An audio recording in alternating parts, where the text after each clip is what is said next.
Hej, dzień dobry, witamy serdecznie na kanale Archeolodzy HiFi. Po tej stronie kłania się Grzegorz, po drugiej Darek. Kiedyś się nie przedstawię i zobaczymy, czy się odezwiesz. No, nie, to będę czekał, aż mnie przedstawisz. Nie, Cześć, dlatego witajcie, tym bardziej to cześć, zrobię. Grzegorzu. Wszyscy wiemy, po co tu jesteśmy, dokończamy literę P na Oliksie.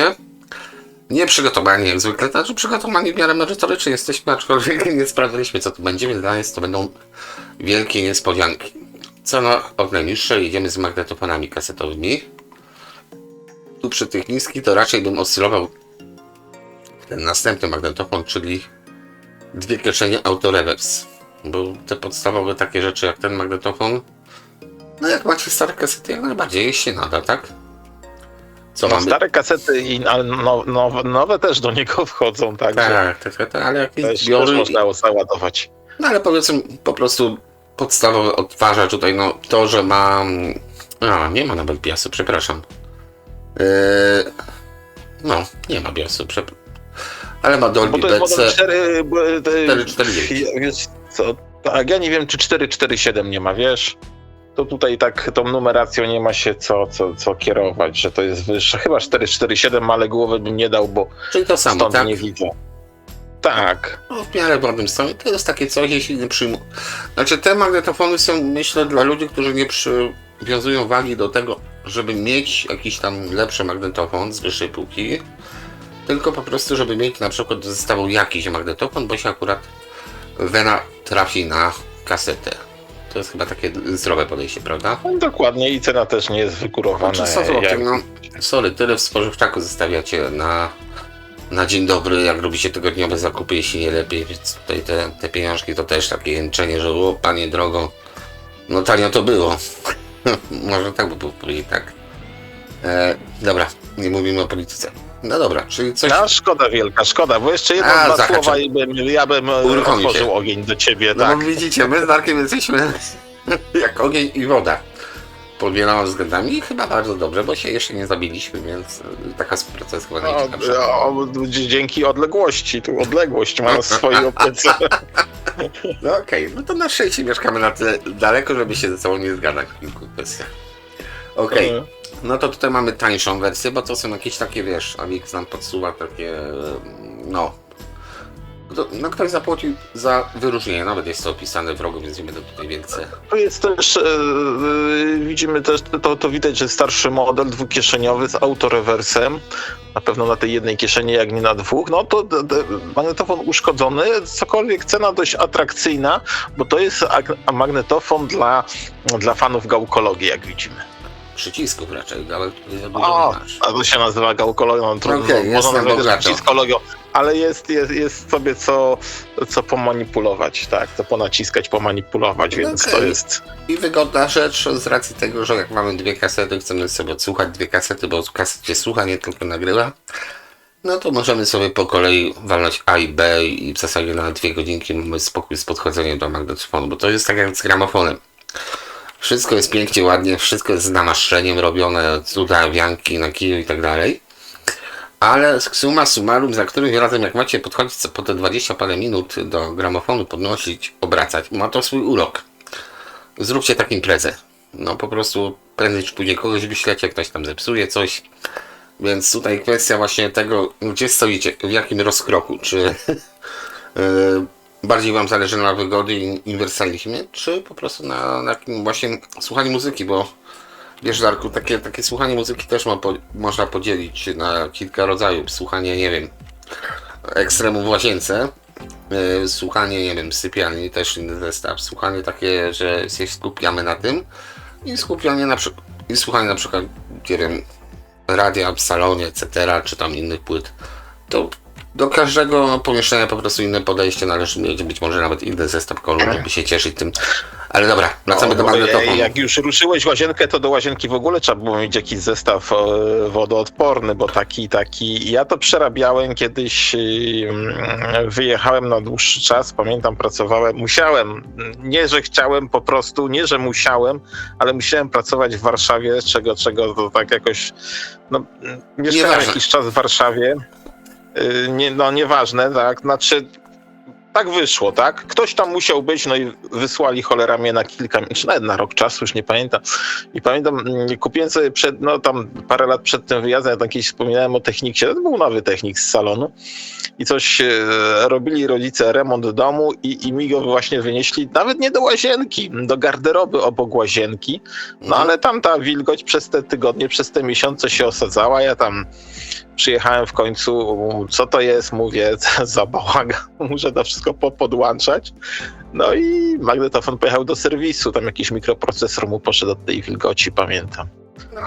Był jeszcze wtedy serwis Techniksa we Wrocławiu. Był serwis Techniksa we Wrocławiu, zawiozłem go do tego Wrocławia, a faktycznie zrobili mi ludzie, także on był, ojejku, jeszcze kupę lat, później go miałem kilkanaście lat.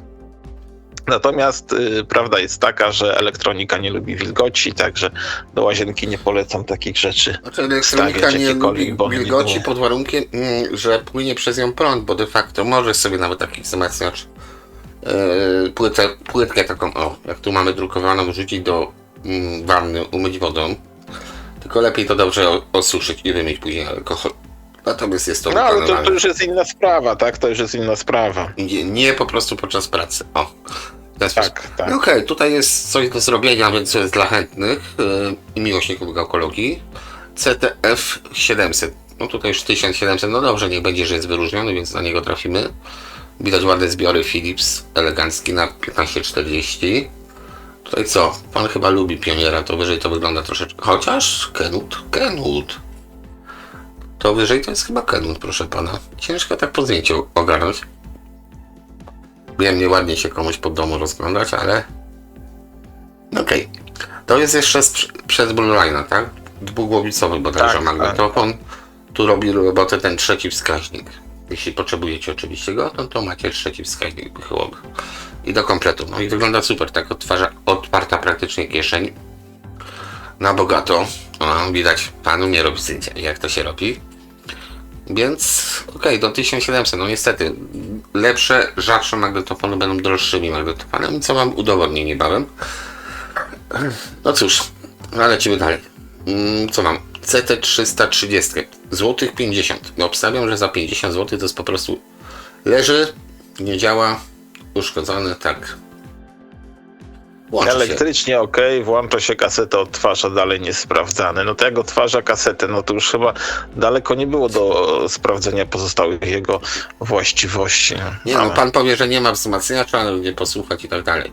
Aha. No, wystarczy słuchawki podłączyć, no można zaryzykować, to już będzie coś wiadomo, bo...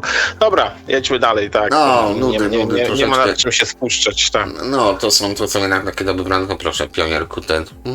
10 000, no. Pioniera szpulki to jednak jest rzadkość, kwadrofoniczna jeszcze większa rzadkość, natomiast ta kwadrofonia trochę zdechła. Mówiąc krótko, ma to może sens, bo to macie 4 ścieżki w jedną stronę, też nie, tu są, z autorewersem, więc teraz robię głęboką rozkminę, jak to działa. Bo normalnie jak masz powiedzmy 4-ścieżkowy magnetofon, to nie masz autorewersu, prawda? A tu możesz mieć, no dobra, pewnie możesz mieć autorewers, nie musisz mieć dwukanałowy, też możesz nagrać wtedy dingla w obydwie strony, natomiast Pionier chyba raczej nie robił sam tych magnetofonów, są zbyt rzadkie, więc tutaj 1700 zł na mieście Komarki, myślę, że spoko. Na pewno jest co posłuchać, sprawdzić głowicę, no aczkolwiek, może się podobać. Ty jesteś miłośnikiem marki Pionier. No to chyba... Wiesz co, zawsze mi przyklejasz tą łatkę, że jestem miłośnikiem marki Pionier. Czy ja wiem, czy jestem miłośnikiem? No mam kilka tych Pionierów, miałem.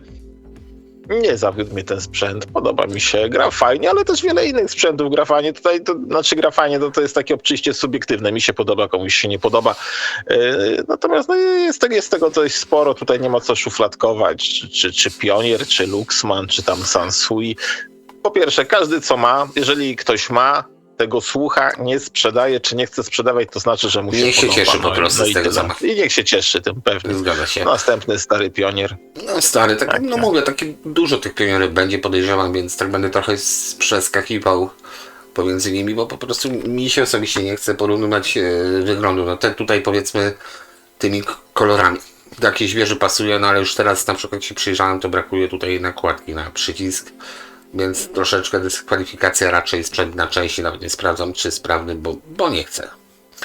Następny dwukieszeniowiec to już jest później lata 80., początek 90. raczej w tym okresie. Też chyba obejdziemy, bo to są po prostu popularne, to nie jest nic takiego, co... Znaczy, powiem to brutalnie, może nie będziemy przeglądać wszystkiego tutaj z Arkiem, bo to nie ma sensu. Szukamy po prostu czegoś, co nam wpadnie w oko, tak? O to chodzi, żebyście mogli ewentualnie za naszą radą, nie mówię namową, radą, per gusta non discutanta, no akurat ktoś powie, że no nie wiem, ten magnetofon tutaj kasetowy to jest najpiękniejszy magnetofon na świecie, bo kojarzył mu się z dzieciństwem. Spoko. Twoje zdanie, masz od tego prawo, my mamy do swojego. Możesz nas oglądać, nie musisz. No, różne rzeczy są, różne konfiguracje. No, ale niekoniecznie mi się podoba ten magnetofon. Taka pierwsza połowa lat 90. taka Chemera Technics, również właśnie przed chwilą, o którym mówiłem, też robił to podobnie. Wszyscy robili to na jedno kopyto. Być może w jednej fabryce. Być może, albo jednego designera mieli i też były takie czasy, że jak kiedyś firmy chciały się wyróżniać czymś między sobą, tak te lata 90. tak naprawdę są nudne. Ja wiem, że były fajne sprzęty, ktoś napisał, był taki sprzęt, był taki, pełna zgoda. Natomiast projekt tego zewnętrzny, no często naprawdę były nudne i smutne i zresztą to chyba jeżeli chodzi, no bo teraz co jedynie z tego sprzętu hi-fi, no mamy kolumny, wzmacniacze, tam jeszcze jakieś CD-ki, gramofony, no to już pominę, ale wzmacniacze no również nadal są nudne, tak? No Chińczycy coś tam próbują upstrokacić, bo oni no mimo wszystko to ładnie przeczytałem, mają parę tysięcy lat w doświadczeniu, więc wiedzą jak sprzedać nawet, wiadomo, tu włóż się swoje słówko, potencjalnemu klientowi i robią to, tak? To akurat mi się podoba określenie, że oni wiedzą jak robić po prostu handel i oni wiedzą co wam się podoba, no kupicie gówniany wzmacniany, już teraz nie będę mówił, na lampach. Ważne jest dla was, żeby były lampy, żeby ładnie się świeciły, być może grzały, aluminium gała musi być wychyły najlepiej, a jak to gra, jakie to ma parametry, tak tego w większości nie zmierzycie, no bo jak? Prawda, Darku? Jak zwykły, powiedzmy, taki Kowalski, który nie ma zajoba na tym punkcie, być może nawet nie ma śrubokręta, bo tacy ludzie też są, powiedzmy, sprawdzi, czy jego wzmacniacz, którym się chełbi i chwali, trzyma jakieś parametry, no nie sprawdzi tego.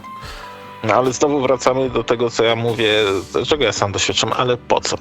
Pytanie jest po co, bo ja czasami też oglądam pewnie tak jak wy kupę jest kanałów już na YouTubie odnośnie tego sprzętu hi-fi i sprawdzają, porównują, robią wykresy. Jak ja to widzę, to powiem ci szczerze, mnie to chyba zaczyna już nudzić i po prostu przewijam. Przewijam to dlatego, że jeszcze raz powiem, przynajmniej w mojej ocenie, dla mnie, jeżeli to jest film dla mnie, tak, to mnie to nie interesuje.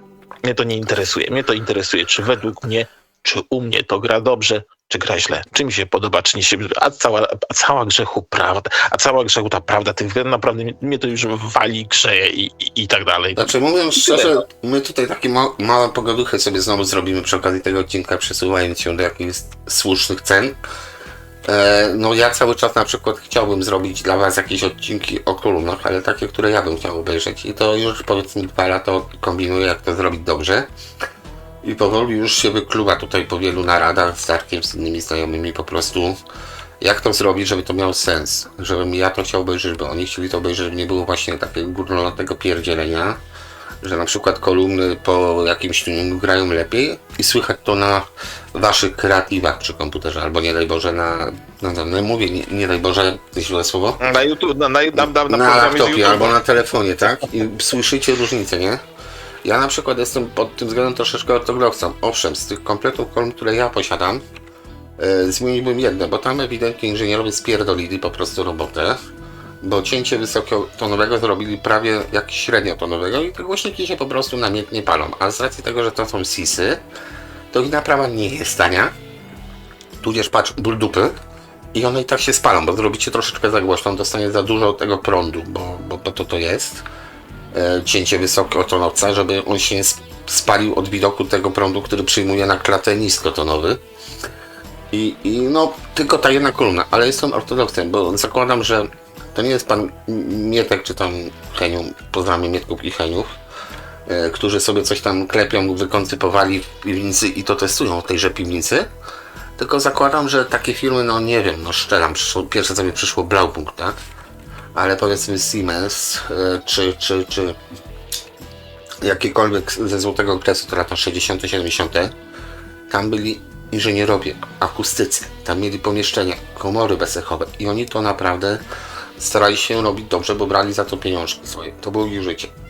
Więc poprawianie takich osób, poza tym jednym przypadkiem są, to jest moim zdaniem troszeczkę świętokradztwo, tak? Bo powiedzmy one były w danym stopniu, w danym przykładzie zaprezentowane. Wczoraj miałem na przykład z moim znajomym Tomkiem rozmowę, taką po godzinach, na temat kolumn, które kiedyś mu doradziłem.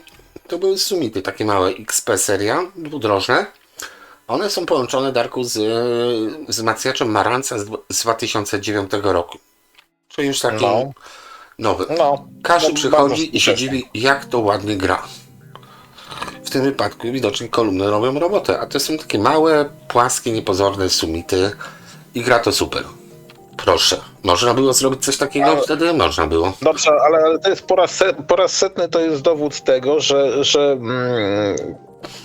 nawet może niepozorne, tak jak mówisz, kolumny, zależy w jakim pomieszczeniu jak zagrają. Tak, to też jest to, co kiedyś mówiłem, więc nie zawsze te wykresy, nie zawsze to wszystko, nie zawsze patrzenie na parametry daje nam satysfakcję tego słuchania i taki dźwięk przyjemny, jaki oczekujemy. No oczywiście jest jeszcze wzmacniacz, czy tam amplituner, tak, po drodze mamy jeszcze źródło też, czego słuchamy, no czasami z kasety magnetofonowej nam naprawdę to nie wyjdzie, tak, ale koniec końców wszyscy pamiętajmy, że nie siedzimy i nie odsłuchujemy swoich ulubionych taśm ze szpuli, z kaset magnetofonowych czy płyt, nie odsłuchujemy w pomieszczeniu bezechowym, tak? Tylko po prostu są tutaj, to jest nasze pokoje, salony, living roomy czy pokoje odsłuchowe, no to jest cała masa różnych kompromisów i czasami wpadek, więc to jest dla mnie ta kwestia nudna, te wykresy i to wszystko, bo już tego w życiu trochę przesłuchałem, że jak to widzę, to mogę się zdrzemnąć przed komputerem. No i tyle. Jedźmy dalej, bo to szkoda gadać. No dokładnie. Znaczy się szkoda gadać, no. Jest o czym pogadać, ale to mówię, jesteście z nami, zostańcie z nami po prostu i będziemy dalej po prostu tutaj kombinować, jak to zrobić dobrze, żeby też, no bo mimo wszystko coś tam wiemy doradzić. Ale dobra, wracamy. Tu była 301 za 300 zł. To jest taki chyba to jest przed Blue Line'em, czy po Blue Line. CT301. Niezbyt wysoki model. Tu mamy troszeczkę droższą wersję, ale już pod prądem. Widać, prąd troszeczkę kosztuje. No i powiem Ci, to jest taki urokliwy. To jest też taki element do wieży, bym powiedział. Do 500 chyba, czy do 510, nie pamiętam. Dojdziemy do wzmacniaczy, to pewnie będzie do tego komplecik. Magnetofonu z zestawu wieżowego, no bo kiedyś tak raczej nie robili tak sami w sobie, znaczy się tak w powietrze go, tylko było do zestawu. do kompletu. Tak, do zestawu. No. To jest tak jak zbieranie, nie wiem, może to też taka psychologia troszeczkę odwrócona. Jak zbierało się kiedyś gazety, to teraz się gazet, czasopis nie zbiera. Być może to też było tak, że ludzie mieli to zakotonowane. Ej, słuchajcie, zróbmy zestaw do zbierania, żeby sobie ludzie przez parę lat to kompletowali. Przez rok, 2 lata sobie zbierali to, a później zaczęli zbierać dalej. No ale taka może być, powiedzmy, psychologia. No, tak mi się wydaje. Dobra, niecałe 400. CT656, tak? No, tutaj to już jest taki wyższy model, powiedzmy, taka wyższy czy nowszy? No ale trzygłowicowy, więc zobacz. Nowszy i wyższy, tak, nowszy i wyższy. To już taka środkowa półka z tej serii. Skazy ma jakieś tutaj, powiedzmy, na tej obudowie, to w wyniku, podejrzewam, namiętnego używania. No ktoś tak go to porwało, że jechał z paznokciami we wszystkim. Dobra, no, mamy bias, ale powiedzmy, no poniżej 400 zł trzygłowicowy magnetofon to już jest fajnie. Być może tuner gratis albo obok tuner, ale to już widać, że dołożymy tuner, już to ma jakąś linię, już to nabiera jakiejś spójności. No jeszcze jak dołożysz w tym kolorze, znajdziesz wzmacniacz, tak. I się robi się fajnie kolorowo. Dobra, tu mamy znowu te wyróżnienia, no będą się poruszały. One się bardzo wpychają. Tak, bardzo się wpychają, no za to klient płaci. Oczekuję, żeby tak było. CT737, tutaj mamy też trzygłowicowca, więc w zasadzie jeśli chcecie taki podstawowy trzygłowicowy magnetofon, to nic tylko Pioniera brać, tutaj trochę więcej nawet weszło tych Pionierów, widzę, ale załóżmy, że ten 737 jest w cenie 440 zł, No to też w miarę okej, nie wiadomo od czego No coś na to boli. wygląda, tylko nie wiem, czy on jest sprawny, bo tutaj prądu nie widać. Wszystko. Stan jak nowy, no to chyba znaczy, że jak nowy. Silniki słychać. Aha, no Co to nie. jest? Stan Paski. jak nowy. Znaczy A, no panel dobra. wygląda ładnie, tak, nie ma rys, nie przyjechał na pace z Niemiec, tylko po prostu no, przyjechał w kartonie po bananach. Przyjechał w kartonie po bananach, tak. No widzisz, można. Zadbany. Dokładnie.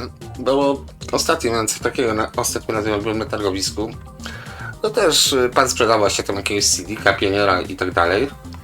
I powiem ci tak, no kurde, gościu tak to poobijał, że w zasadzie tam, no powiedzmy parę części się wyjął, reszta poszło do kosza. No po prostu dostały takie strzały, te budowy plastikowe, że jakby można było, to by przeszło na wylot.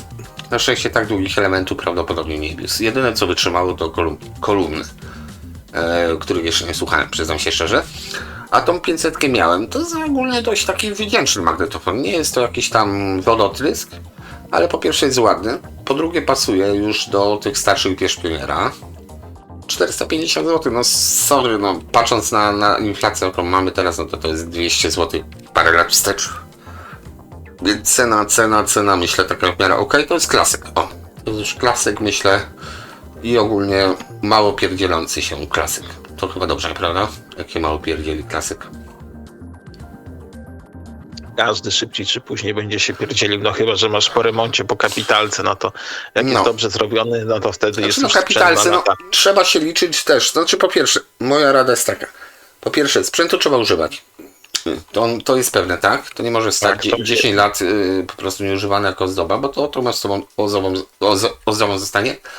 A po drugie, no trzeba się liczyć od czasu do czasu. Powiedzmy tak jak używając samochód, trzeba do jakiegoś serwisu kondensator wymienić, czy tam paski. No paski myślę, że jakbyście chcieli, to byście sami sobie wymieniali. Ale powiedzmy kondensator wymienić, to jest spoko.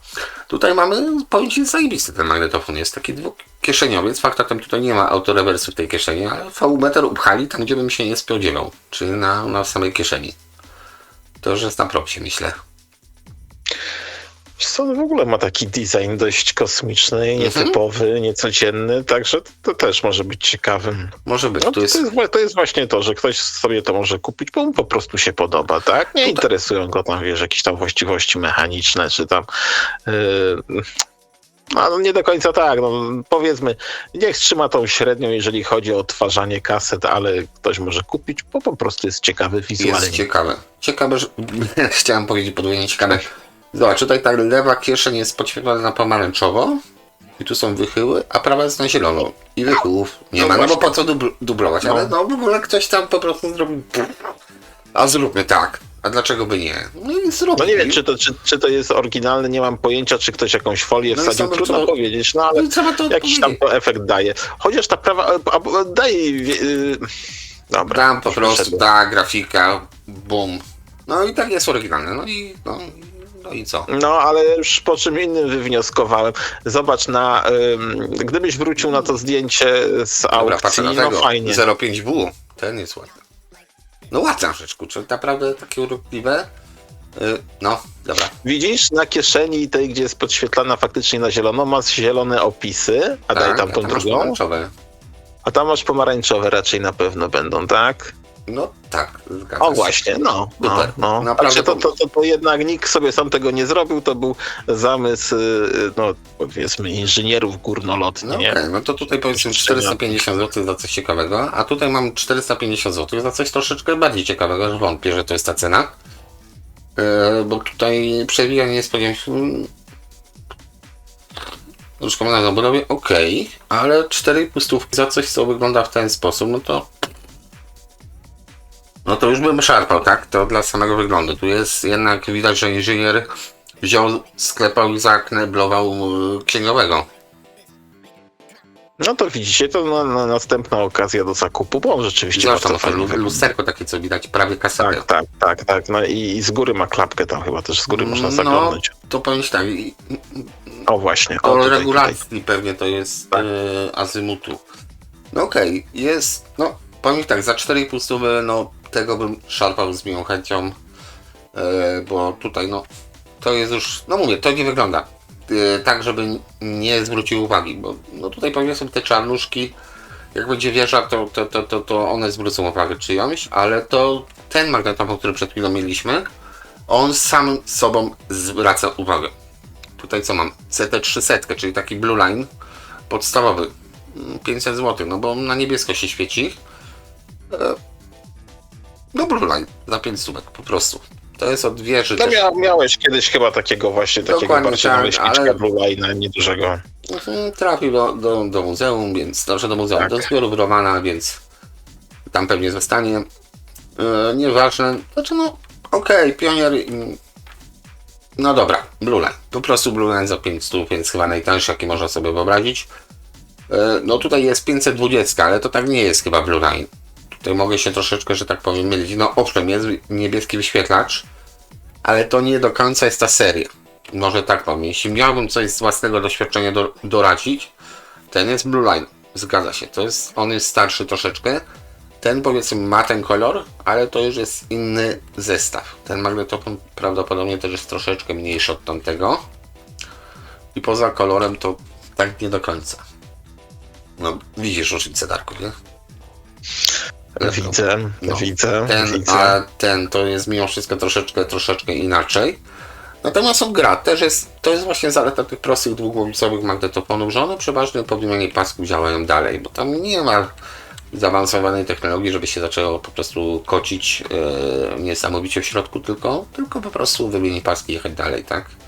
On pewnie jak się spali coś, to nawet nie zauważy na początku, że coś się spaliło. Tu mamy prawie Maranca, bym powiedział. F2121. W ładnym stanie i sprawny, czyli odtwarza kasety. Ta pomarańczowa nalepka mnie troszeczkę dziwi, być może tak fabrycznie jest, być może coś przysłania tutaj dla chętnych. Jak ty się lubisz oszukiwać, na pewno to jest fabryczna ta nalepka. Ja myślę, że oni siedzieli te nalepki naklejali. No i nie z dupy, ni z oko, co sobie zrobimy.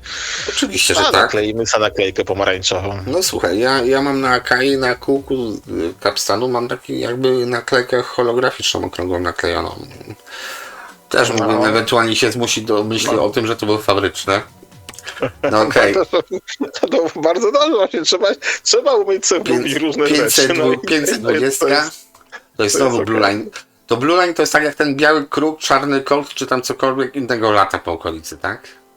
Jak po prostu jest słowo Blue Line, bo to z autorewersem jest 720, no to no okej.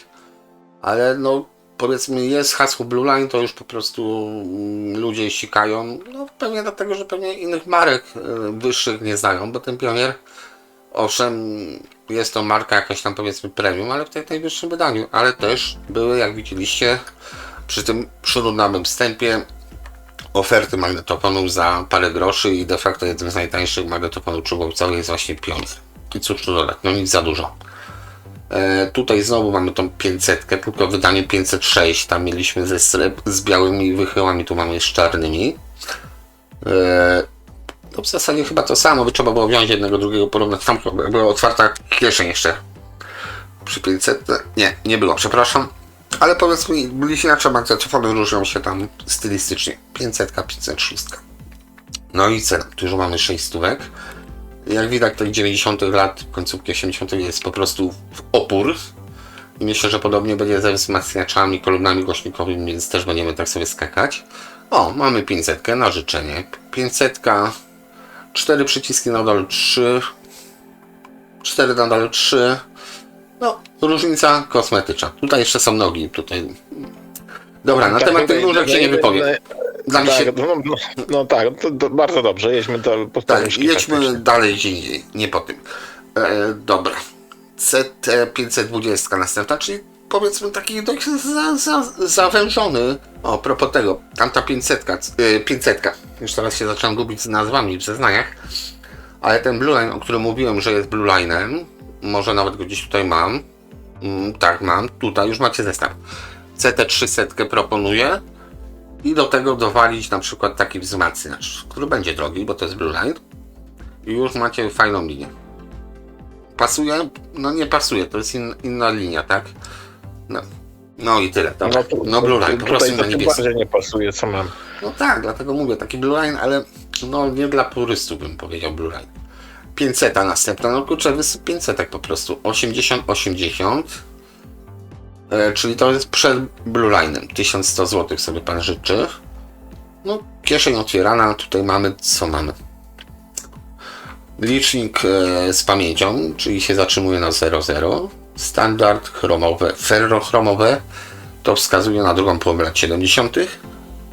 I Dolby po prostu i przerywa. A jeszcze dioda PIK i recording. No to z bajerą tyle. Nadal jest to dość prosty magnetofon. Zgadza się. No tutaj mogą pisać holding, twin, links. No tutaj jakieś dwa połączenia do trzymania kasety, powiedzmy prosto tłumacząc na szybko. Tup dalej. F700, no my 700 mieliśmy, prawda? Czy nie mieliśmy 700? Chyba tam na początku ujęcie, była. no była 700. Tak jest. 1300. Dużo czarnych. CT9R, proszę, 1500 zł. Dobra cena. Bardzo dobra cena, bym powiedział. Pytanie, kto tam był? Czy nasi tam byli? Monitor. No to już mieliśmy okazję oglądać. To czy... Ma sprzedał jako co? Uszkodzony. Uszkodzony. Odtwarza, ale nie nagrywa i nie odwraca głowicy. Czyli dość tak, no. Czyli full opcja do zrobienia, aczkolwiek bardzo fajnie wyglądający magnetofon. Głowice z autorewersem, no... zapłacicie za naprawę, nie wątpię, że zapłacicie, chyba że sami zrobicie albo macie jakiegoś znajomego, który wam to zrobi, ale to jest jeden z naprawdę, no, tych trzygłowicowych z autorewersem nie było jakoś tam na pęczki magnetofonów, a to jest topowy magnetofon Pioniera za 1500 zł. No fakt, to możecie zaryzykować i drugie tyle wrąbać w niego, ale poza tym to powiedzmy mamy fajny magnetofon za 3000. Lecimy dalej, to już mieliśmy 2.1, no czyli ta 9R na razie jest taką najciekawszą propozycją, mimo że jest uszkodzona. To już mówię, to jest sprzedaży. Tutaj nie robimy zakupów w Biedronce czy w innym markecie. Nie liczymy na to, że sprzęt pochodzi rok czy 2 lata. On może już nie chodzić, czyli kupujemy zgniłka jakiegoś i próbujemy to reanimować. 750. No tu jest, powiem Ci, Blue Line. Piękny. To tutaj nie ma lipy. Nie ma miękkiej gry. Autorewers, no w zasadzie czego chcieć więcej. No tak, otwarty mechanizm kasety. Szkoda, że nie wiadomo, czy tutaj głowica się obraca, ale pewnie tak, bo czterościeżkowe niekoniecznie były takie pewne w tym sprzęcie. Chociaż, widzisz, jak zawsze coś mówię na pewno, to wiesz, co jest, nie? No ale widzisz, Grześku, no to ja mam Pioniera 1050, to prawda dwugłowicowy, ale głowica jest czterościeżkowa, tak? Tak, No to się tutaj nie pewnie obraca, będzie. jest autorewersem. No dlatego mówię, jak już mówię, że pewnie jest obracana, to znaczy, że się mylę i powinien zwrócić szczególną uwagę na to, co w tym momencie gadam. No i tak, no i jest czterościeżkowa i bym znowu pierdzielił kłopoty, jak to ja potrafię czasami. No okej. Znaczy ma to swoje wady i zalety tak ogólnie, bo to też taką rozmowę przytoczę, Darku, że właśnie z kolegą rozmawiam na ten temat i on mówił, że przy tych czterościeżkowych nie zawsze jest w stanie się ustawić tak, żeby powiedzmy strona A i B szła tak samo, powiedzmy jeśli chodzi o azymut. Gdzieś tam jakieś przekładania mogą być i niekoniecznie to No się oczywiście, że pokrywać, tak, więc zgadza tutaj się, ma to zgadza swoje się. wady i zalety. O, w ten sposób. Znaczy się, zaletą jest to, że jest to tanie, no a wadą jest to, że nie zawsze tak się, no identycznie ustawi, tak? No. No nie obraca się. No dobra, trzygłowicowe, dwa... Znaczy się, jeżeli mówimy o głowicy obracanej, tak?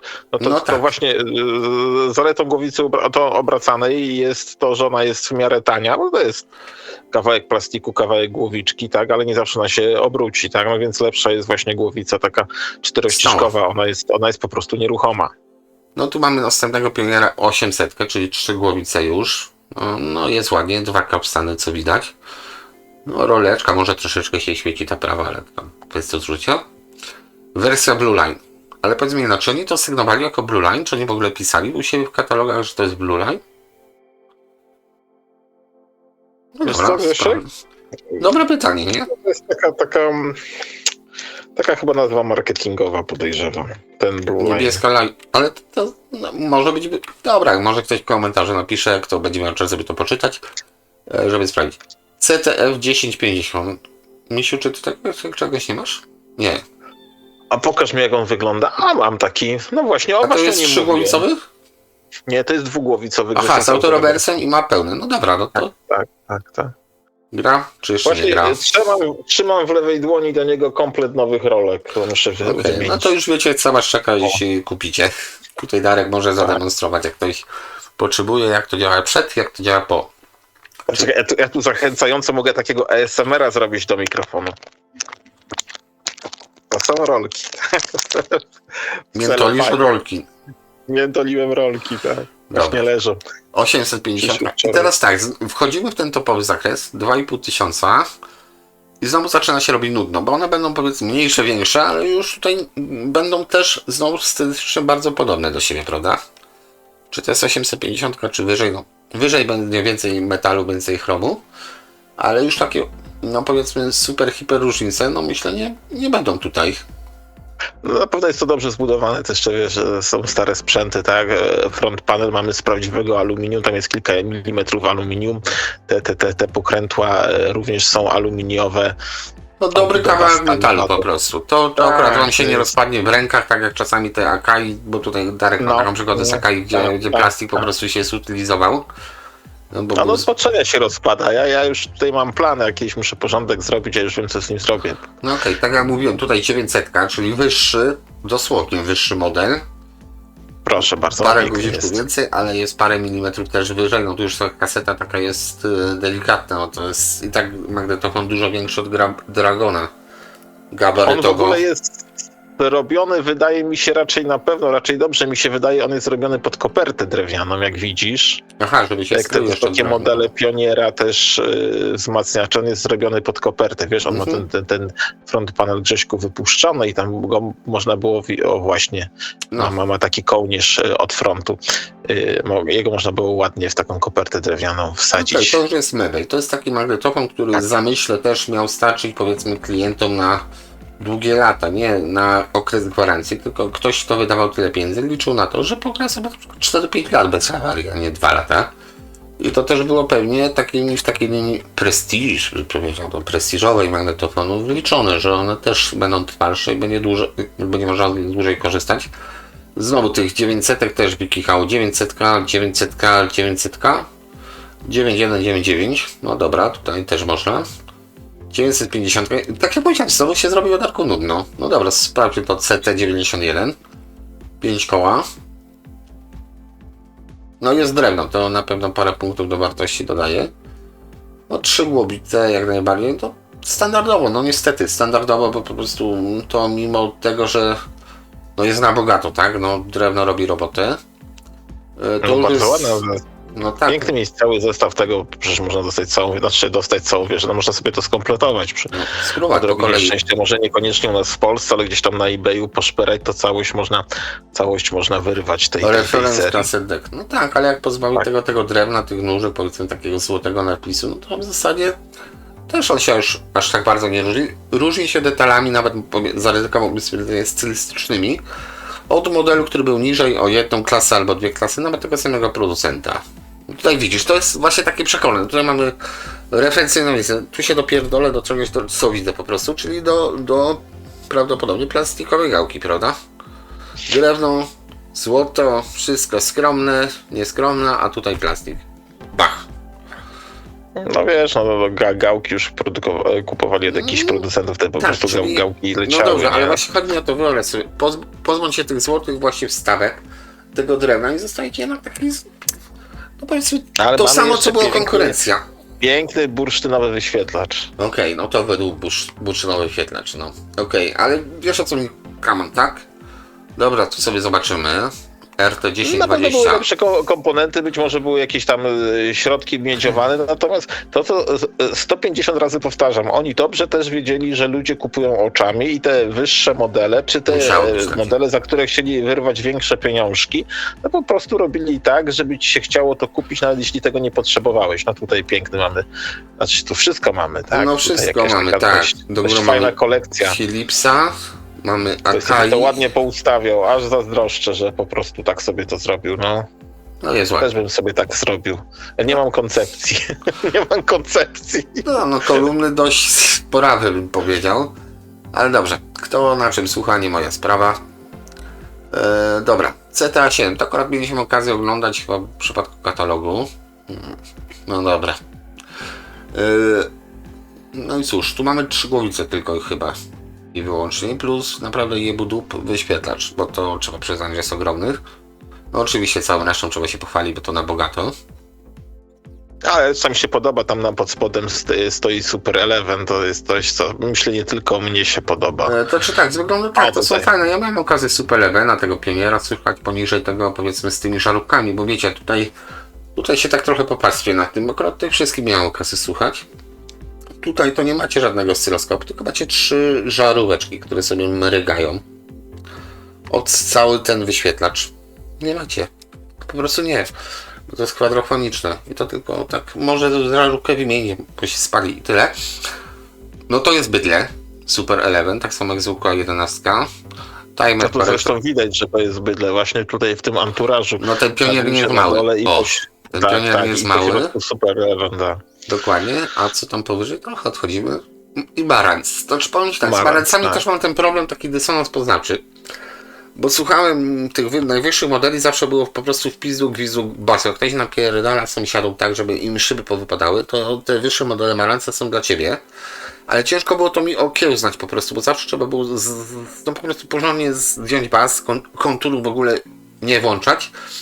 I to było takie męczące. A mam taki model Marantza, który jest niższym modelem, jeszcze amerykański. I on gra idealnie linearnie. On nie ma tam mocy rzędu 40, 50, 60 W. Bo nagrzywa mi to. Wierzcie mi, ten model ma 15 czy 16 W. I to w zupełności, naprawdę w zupełności do głośnego słuchania w pomieszczeniu takim zwykłym. Jak macie dom czy mieszkanie, no to macie zwykłe pomieszczenia, prawda? Są ewenementy, że macie po 60-80 metrów salon. Jak chcecie robić dyskotekę, napierdalać po prostu do granic możliwości waszego słuchu, ewentualnie ogłuchnąć po takiej imprezie, no to dla was są te wzmacniacze powyżej 100 W w obszar i kolumny 200-watowe, bo wtedy to wykorzystacie. A tak to jedyne co możecie z tymi kolumnami zrobić, to podbudować swoje ego i pochwalić się kolegom, że macie 200-watowe kolumny i 100-watowy wzmacniacz. Bo nic więcej wam to nie da. Sorry, poszła piłeczka. No i teraz Grzegorz się Będzie hejt. także. Grzegorze, ty, Ale przynajmniej wiem, Grzegorze, na ty też masz. Ale widzisz, ja cię nie cenzuruję. No i bardzo dobrze, bo się pewnie ze mną zgadasz. Troszeczkę po cichu mnie wspierasz. A, Bardzo po cichu.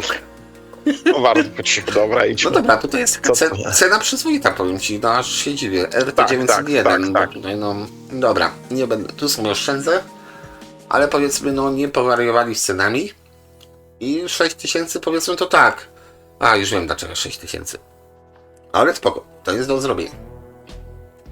Natomiast, no, to jest dobra cena za ten magnetofon. Oczywiście nóżki musiały wejść, chromowane. Jakże inaczej, ale no, jeśli szukacie topowego szpulowca, Pioniera, to proszę, 6000 jest dla was.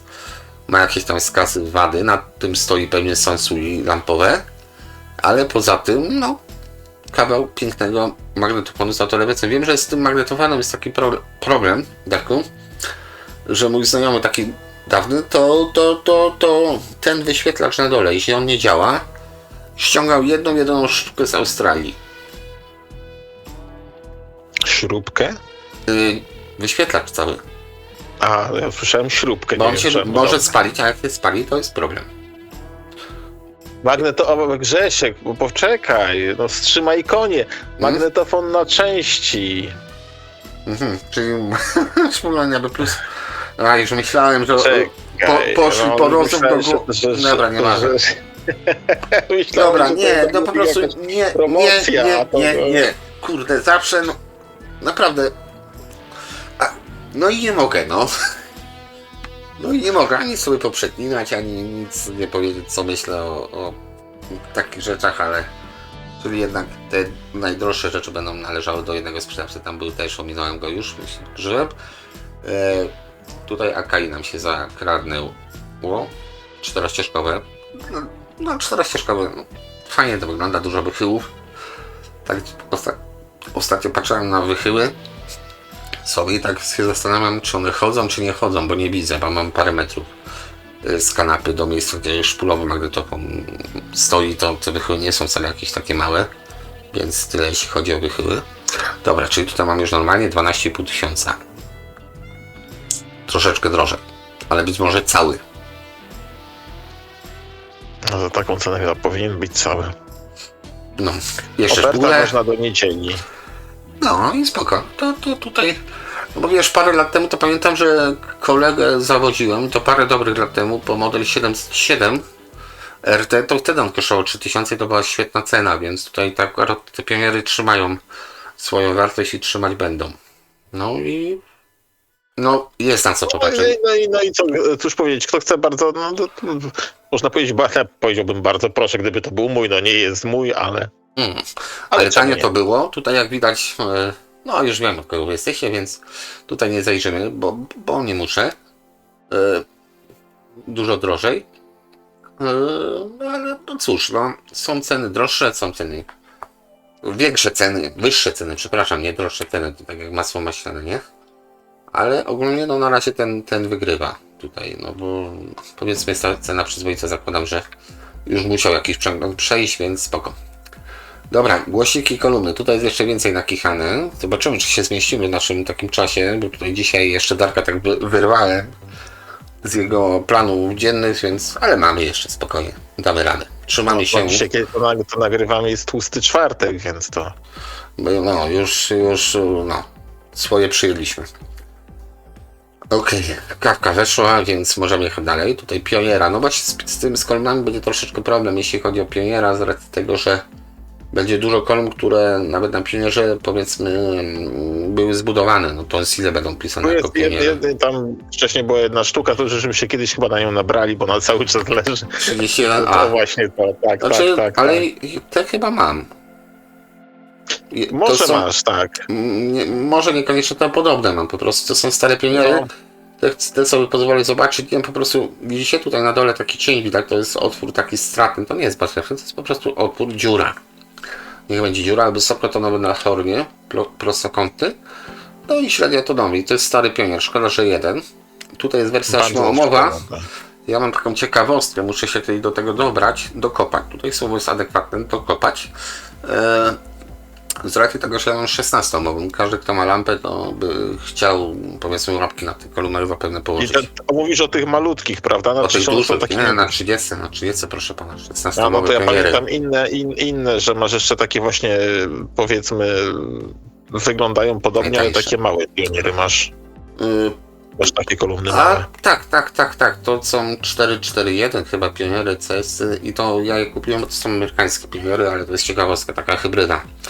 Wysokotonowy jest amerykański, reszta jest pioniera, aczkolwiek no gra to zjawiskowe po prostu, niesamowicie dobrze grający zestaw kolumn, więc no tak, ale basy trzeba było naprawić, a ja w międzyczasie zgubiłem resztę, nie mogę jej namierzyć od miesiąca. Darek był, Darek wie, Darek rozumie. No dlatego już nawet nie komentuję, tylko się uśmiecha. No, nie widać tego, że się śmiechasz. Bo to już nie ma co Dam komentować. radę. Jutro być może dam radę, podajemy tą nierówną walkę i spróbuję się dokopać do niej, bo w końcu chcę tego silniki założyć. Dobra. I jak widać na razie na początku śmietnik. No, tak tu tylnie kolumny. No właśnie. To pewnie wszyscy już wiedzą, bo to było gadanie nie raz, nie dwa razy, ale Pionier ogólnie to on zaczął od budowy głośników, tak? Więc raczej doświadczenie mają. No te gdyby nie kopułki, myślę, że to tak wygląda w miarę sensownie kolumny za 100 zł. S1500. Mały, bo małe, od małej wieży pewnie. No ale powiedzmy trochę roboty i macie pionierki za 100. Dla mnie luz. Ale tylko tyle. Dużo scrollowania, 21 stron będziemy scrollować. No cóż, tak bywa. Czy to jest jakiś podział w ogóle, czy stereo, czy samochodowe, głośność przenośniki? to Jest, kolumny. Wiecie co zrobimy? A widzisz, Subwoofery, głośniki, bo sobie ograniczymy trochę listę, żeby się nie zapierdzielić w tym całym temacie. no bo tak właśnie widzę, że to jak mówiłeś na początku, kupę śmieci tam to dealowało, więc tak się zastanawiam. Przesadzimy to troszeczkę. CS 5030 kolumny, dobra, 99 zł. Tutaj też, no mimo wszystko szperanie w takich tańszych rzeczach ma sens. Dobra, to mnie nie przeraża. 5030, 140 W, 8 ohmów. I to jest, powiem Ci, już takie apetyczne. To jest dobra kolumna. No, widać, ktoś tutaj walczył z niskotonowym. Tak, więc nie, do końca nie wiem czemu po prostu nie ma tej kopułki Dobra. przeciwpyłowej. Kopułka kosztuje powiedzmy 2 zł. Jest to do ogarnięcia. No Pytanie, czy jeżeli działa. jedynym problemem tych kolumn jest brak kopułek przeciwpyłowych. Dobrze, no to tak. się skusił. 99 zł, nie majątek, to są okolice Rotmanka pomorskie. Są 2 sztuki. Nie ma pan wzmacniacza, a baterię pan ma? Do końca działa. Wzmacniacza? Coś jest z nimi nie tak. Niby zaczynają grać, ale jedna włącza zabezpieczenie wzmacniaczu i się rozłącza, a w drugiej nie gra któryś z wysokotonowych. Dobra, zmień tą stronę. No okej, dobra. Lubisz takie rzeczy, widzę. No, Ja lubię niekoniecznie wyzwania, ja. tak, lubię. No, Tak, to jest taki mój wewnętrzny mały masochist, to się wzywa i może uratuje mnie. Ja lubię ratować takie rzeczy. Wiecie, ja pracuję jako powiedzmy IT i ja przeważnie pomagam ludziom, więc chyba mi to weszło po prostu na głowę, że staram się to robić. CS 343, 125 zł. No i też, dobra. Okleina odeszła. Co do głośnika basowego nie jestem przekonany. Ale to powiedzmy sprawdźmy u wujka Google, dobrego wujka Google, który wcale nie żongluje naszymi danymi i nie robi nas w konia. No nic, no. Dobra. no. Było widać No. przez chwilę, mi to wystarczyło, więc lecimy dalej. Tutaj widać, o, GDS 3034, my na licencji Pioniera. No tak, bo to on sobie robi głośniki na licencji Pioniera. Kat, czyli niemiecki. No właśnie, czy to jest z ciekawości. No, wysoki raczej jest tonsilarski. Tak swoją drogą, jeśli są 2, jedna kolumna, jedna szkoda. No ten wysoki bym chętnie do Altusa przełożył. To jednak jest rzadkość. Chodzi o ten pierścień. Widzisz? No co cię, Grzechu, zafascynowało w tym pierścieniu? No bo to nie wiem. jest... No dobra. Chodzi o ten głośnik. Po prostu do Altusa bym go założył zamiast tego cholernego gwizdka. I to jest moje po prostu zdanie. Dobra, tutaj ZGC nam się trafił jeszcze. Tego będzie dużo więcej. Ale tylko 8 stron. Ciekawe, co jest na samym końcu. No pewnie ołtarzyki są na końcu, tak? Jak to bywa, czyli czym bardziej ozdobne, czym bardziej takie bizantyjskie rozmiarami, to po prostu cena idzie w górę. No. Za coś trzeba płacić. Pioniery CS575 dla odmiany. Tutaj może bym zaryzykował, że oryginał. Troszeczkę widział lepsze czasy, a przynajmniej czyszcze. Natomiast tutaj tak, no dobra, mocno do zrobienia, tak?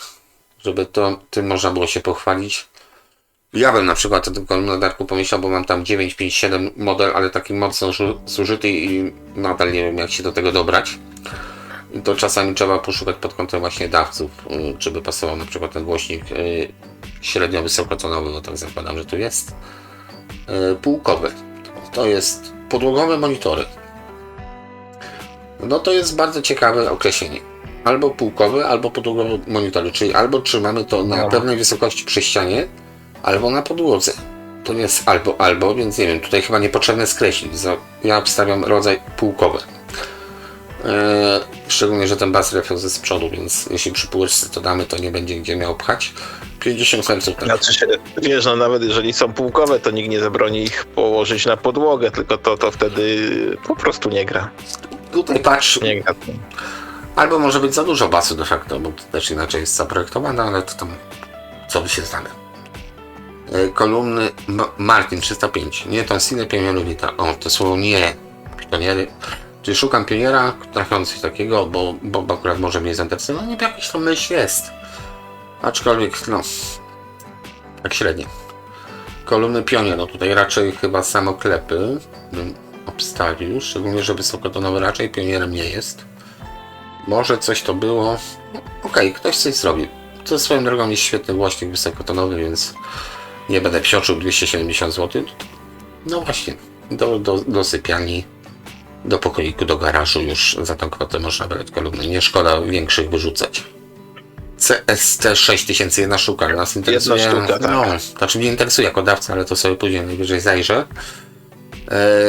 Transport gratis, 350 zł. No okej, transport osiołkiem pewnie. Czyli znowu maleństwa pioniera. Powiem ci tak, ten głośnik basowy na pewno fajnie dygla, bo to akurat mam odniesienie, bo to jest właśnie taki głośnik jak szukam, kolumn, czyli tam jest chyba 20 Z Baseflexem ok. Tu będzie to grało, co do wysokiego tak średnio jestem przekonany, bo to jest jednak taki głośnik, który trochę gorzej znam. Nie wiem, czy mam obok jakiś podobny, ale jakoś tak do tego kształtu nie mam po prostu pełnego przekonania. O, w ten sposób powiem dyplomatycznie. Myślę, że przy tej kolumnie by trzeba było troszeczkę wysokie tony, żeby wyrównać, żeby lepiej usłyszeć, podbić, aczkolwiek to stan jest zadowalający. To bardzo zadowalające maskownice są, niepodzierane. Ogólnie jest ładnie. Nawet nie trzeba za dużo, że tak powiem, pieścić tego. 350 zł, więc mamy nadal taki zakres przyzwoity, jeśli chodzi o kolumny. CS-y 313. No raczej wszystkie będą CS-y. Praktycznie to samo, tylko z innym otworem. Trochę większym, więcej gąbki. Tu mnie bardzo interesuje, szczerze mówiąc, ten napis, więc sobie go pozwolę zobaczyć. Albo i nie. Made in co? Dojrzysz? No jak ty nie dojrzysz, to ja tym bardziej nie dojrzę. Dobra, zostawmy Ja to, mam jeszcze ale mniejszy to... obraz. No. No, nie chcę tutaj po prostu rozregulować wam tutaj kadru. A szalnie reguluję. Made in... A cholera, nadal nie widzę. No, ale to nie jest koniecznie Japan. O, że tak powiem dyplomatycznie. Że niekoniecznie to w Japonii wytłukli nam. Dobra, udało się wrócić. Dobra, tutaj mamy te pionierki, które ja obserwowałem. Też znowu coś tutaj poszło nie tak. Znowu pierścionek odpadł. Przed pewnie tonsilowski pierścionek. No, z maskownicą nie widać. Bo raczej będą powinny być te same okrągłe. No, widać nie było, ktoś się... No widzisz, pionierki wyprodukowane we Francji, no i to jest właśnie to. Czyli Audax Sierra albo coś innego, no nie wiadomo kto tam głośnik wsadził, ale raczej nie pionier. CS 777, no tutaj jest 777, to już robi robotę. No okej, tutaj 400 zł mi się fajna cena. Te są w Japonii wyprodukowane, ale nie, przepraszam, made in Belgium. I zobacz jaki wałek piękny. Made in Belgium, czyli pewnie Jamo, ale wydrukowane, czyli te nalepki w Japonii. No i to, no i widzisz, no wiesz o co chodzi, no. No ale to jest kwestia. musieli napisać pierwsze Made in przeczyta. Japan. Jak to kurde zrobić, nie? No to Printed in Japan. Wysłali kopertą, listem i macie Printed in Japan. Jak to, że może być Japan przemycić? No to Przemycili. są szczerzy, tak? Przemycili. Można, udało się. Fajny kolumn jak najbardziej. Za tą cenę. Lekko szkotana siatka, no okej. No życie, no kupujecie kolumny, które mają po 40 lat. Nie liczcie na to, że za grosze dostaniecie. To tak jakbyście poszli kupić 400-letni klasyczny samochód. Ale panie, ja panu dam 50 zł, to proszę, masz pan tego wraka, resztę sobie wyklepnie. I często gęsto przedroży was to i oto w tym wszystkim rozchodzi się, że wszystko ma swoją cenę. 797. Tu są właśnie z tym rozpraszaczem, ja nie wiem czy te 7... Nie, raczej nie, tutaj nie było tego rozpraszacza. Tu już jest, zobaczmy czy jest printed. No oczywiście, że printed, no jakże inaczej, proszę pana. Tu już widać, że era cyfrowa. Zrobi nam piękny wykres. To już na wyświetlaczu, na cegiełkę. Na wyświetlaczu, tak, zrobili na to na wyświetlaczu. Elegancko cyfrowy wyświetlacz, żeby tutaj nie bawić się z tym. Tylko już pokazali, że te tony wysokie, czyli 8 kHz do 16 są jako podbarwione. Basy tak naprawdę się zaczynają od 63, ale powiedzmy tak, żeby być uczciwy i jakiś tam pomiar zrobić, to zrobili od 40, bo 63 to jest... Zresztą tutaj też taka ciekawa strona, jeśli to jest prawda, tak? Bo to na tym lepiej widać po prostu niż na tym wykresie to do końca. Tutaj powiedzmy mam skuteczność basy przy tych 777 są od 100 Hz dopiero, bo to co jest niżej to jest różnica 10 dB przy 50, czy tam nawet 80 dB. No tak, 10 dB, a 20 to jest różnica już od tego punktu wyjściowego 30 dB, proszę pana. To jest w cholerę 30 dB, to jest 10 razy ciszej. Owszem, oni tam wykryli, że to 20 Hz przenosi, ale jest 10-krotnie, to potrzebujecie naprawdę niesamowity wzmacniacz, żeby te basy podbić. Te 20 Hz, żeby dojść do tych 90 dB z poziomu 60, więc ja naprawdę liczę od tej prostej linii, czyli od 100 Hz, to nie od 405, od 100 powinno się liczyć i wtedy w miarę linearnie te kolumny podchodzą. Tutaj może troszeczkę lepiej od 63, ale myślę, że tutaj też oszukali, czyli po drodze jest setka, która była tam. I tak, żeby to było ładniej, to po prostu setkę pomienili od 63, bo jest troszeczkę niżej, tam 3 dB niżej, czy tam 5 dB niżej. Ale już wykres prawdę powie, prawda? To jest pismo, to jakże by śmieli po prostu oszukiwać i robić w konia klientom. No, a moim zdaniem śmieli i się śmiali do tego jeszcze robiąc to, bo i tak klient kupił łykiem wszystko. Sorry, jadę po sobie też, więc nie obrażajcie się o to. CS 535. No właśnie, to są takie dość podobne do tych, które ja posiadam. Tylko mówię, różnica polega na tym, że wysokotonowy syntet, dlatego po prostu nie dałbym sobie ręki obciąć. Za tamten być może rękę, ewentualnie paluszek bym dał sobie obciąć. Maleństwa 535, 60 W, max input, więc około 40 liczmy, że mają. I gdzie? Belgia. Tak jest, wyprodukowano w Belgii. Widać tutaj sklep, ukośnik Lombard, ukośnik whatever, z półkami wypchanymi dobrociami. Więc są takie miejsca, scratch przygotowane na przykład okazję. Jakby trzeba w Chorzowie. Tak? Chorzów? Chorzów, dobrze. Chorzów, tak. Okej, no tutaj za często już się zatrzymujemy. Tutaj już Sherry to 120, to okej. Sherry to Schneidery też były takie jak Sherry to Pioniery SJ 520, 500 zł. No, te są już śliczne. Tutaj wiesz co, nasz wspólny znajomy Michał właśnie powiedział, że tą serię, ale on miał najwyższy model, tam chyba na 25 jest najwyższy model z tej serii, że te kolumny całkiem fajnie grają, więc tutaj, o, imiennik pan Grzegorz. Pozdrawiam. No, wymiary, wysokość 54, szerokość 28, głębokość 22, więc 20 na basie. No, takie przetłoczenie widać na tej membranie, że tutaj, o, mogą fajnie zagrać. I to są, wiadomo, nowoczesne kolumny, takie z lat 90., gdzie mają te maski, coś plastik i fantastik.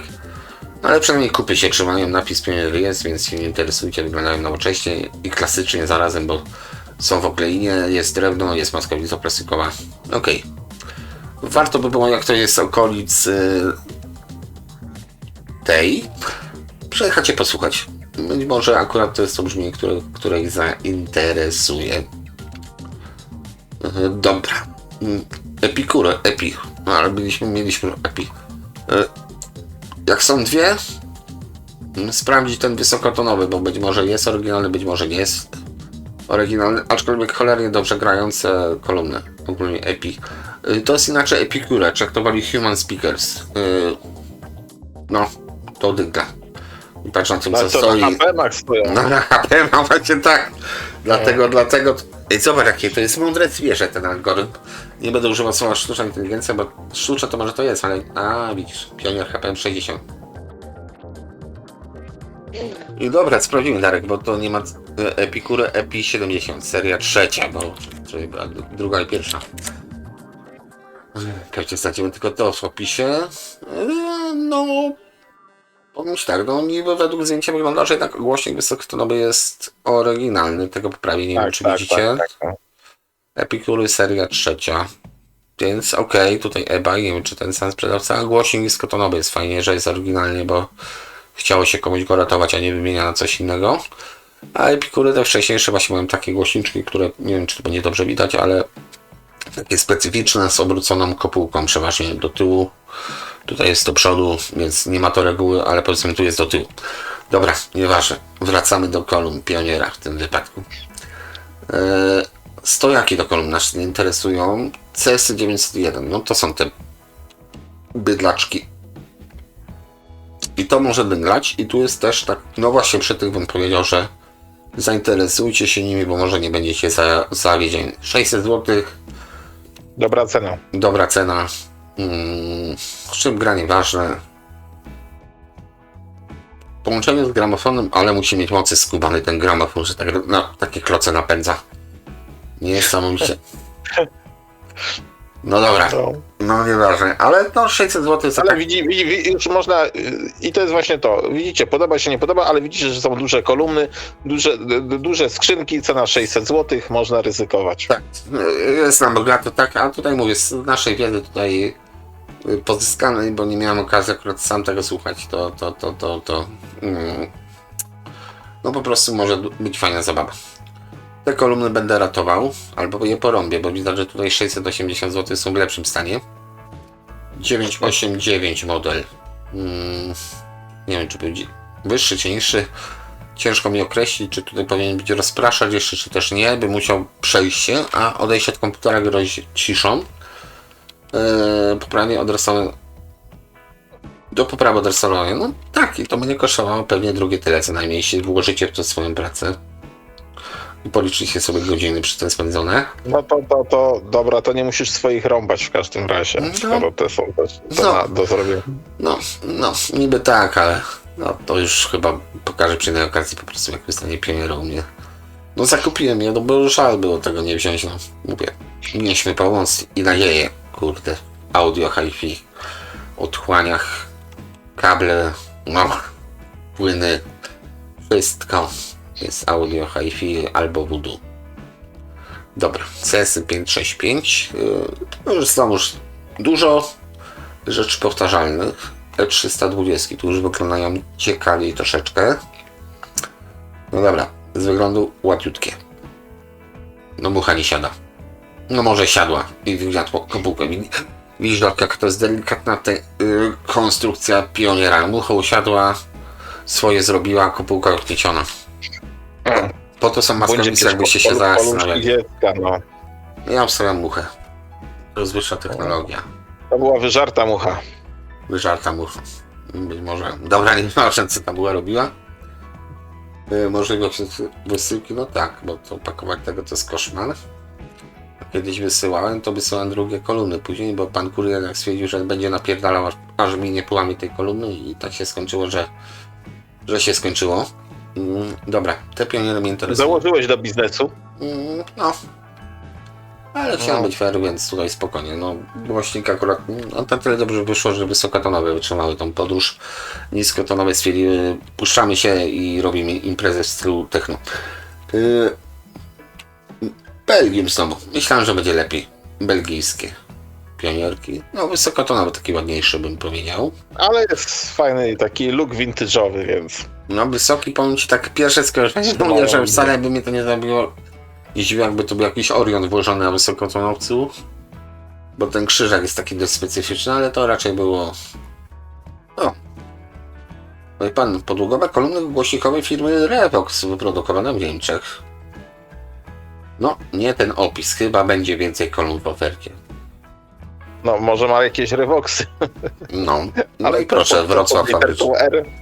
A, sprawdźmy sobie nasz program, nasze zasady. Czasem. No dobra, jakie zasady mamy? Byle jakie, ale mamy. 19.30, tak swoją drogą, poszukiwany jest głośnik wysokotonowy Grundika. Jakby ktoś miał jeden głośnik, w sumie dwa, ale te 18 mm kopułkę, o, tak jak te Browny, tylko w tym kształcie, tylko Grundika były poszukiwane. To tutaj będę zobowiązany, jak to napiszę w komentarzu.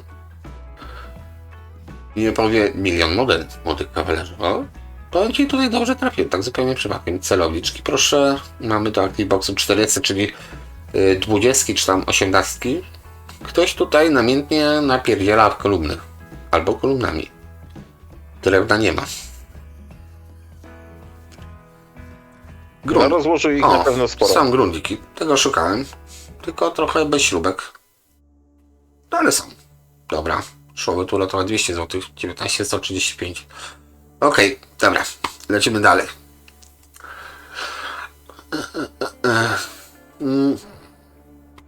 90-30. Tam były za 600 zł. Tu macie te same już za 900 zł. Tu jest pas 30. No, jak patrzycie na wielkość, to jest coś dla Was. CR-R10 to jest fikuśna dość maskownica. Dwukolorowa. Chciało mi się. Bardzo wyglądają ładnie. Bardzo wyglądają na tych podstawkach. Ciekawe, czy to jest część kolumny. A z racji tego, że po japońsku nie dągam, więc tutaj nawet cyfry zrobili po japońsku, no nie wierzę. Dobra. 8 ohmów, powiedzmy 20 na basie, zobacz po japońsku czytam. 50 do 20 tysięcy herców. Skuteczność może podali na rynek japoński. O, i proszę, bardzo skuteczny kolumny 92,5 dB z 1 metra z 1 W.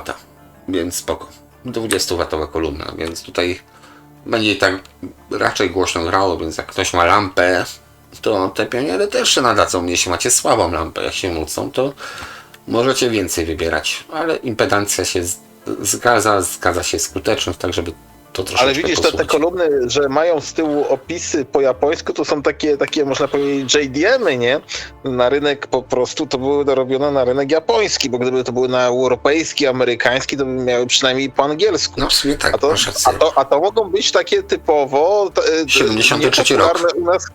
Niepopularne u nas kolumny, słuchajcie, bo stąd właśnie, że ta naklejka z tyłu jest w języku japońskim, więc one mogły też być robione na japoński rynek, mogły być przywędrować do Europy i niekoniecznie są popularne w Europie. Można takie założenie poczynić, nie? Bo trzeba pamiętać, że Japończycy we wszystkim, że jak w samochodach, nie a to wiem, na dole oznacza, że przyjechał... we wszystkim robili JDM, Japan Domestic Market, więc na rynek wewnętrzny. I to było odwrotnie niż gdzie indziej, bo na przykład w krajach komunistycznych, czy nawet tam europejskich, najlepsze rzeczy wysyłano za granicę, żeby przynajmniej u komuchów, żeby ściągnąć za to walutę twardą. Natomiast Japończycy najlepsze rzeczy, najtańsze, limitowane serie puszczali tylko na swój własny wewnętrzny rynek. No bardziej się szanowali, tak?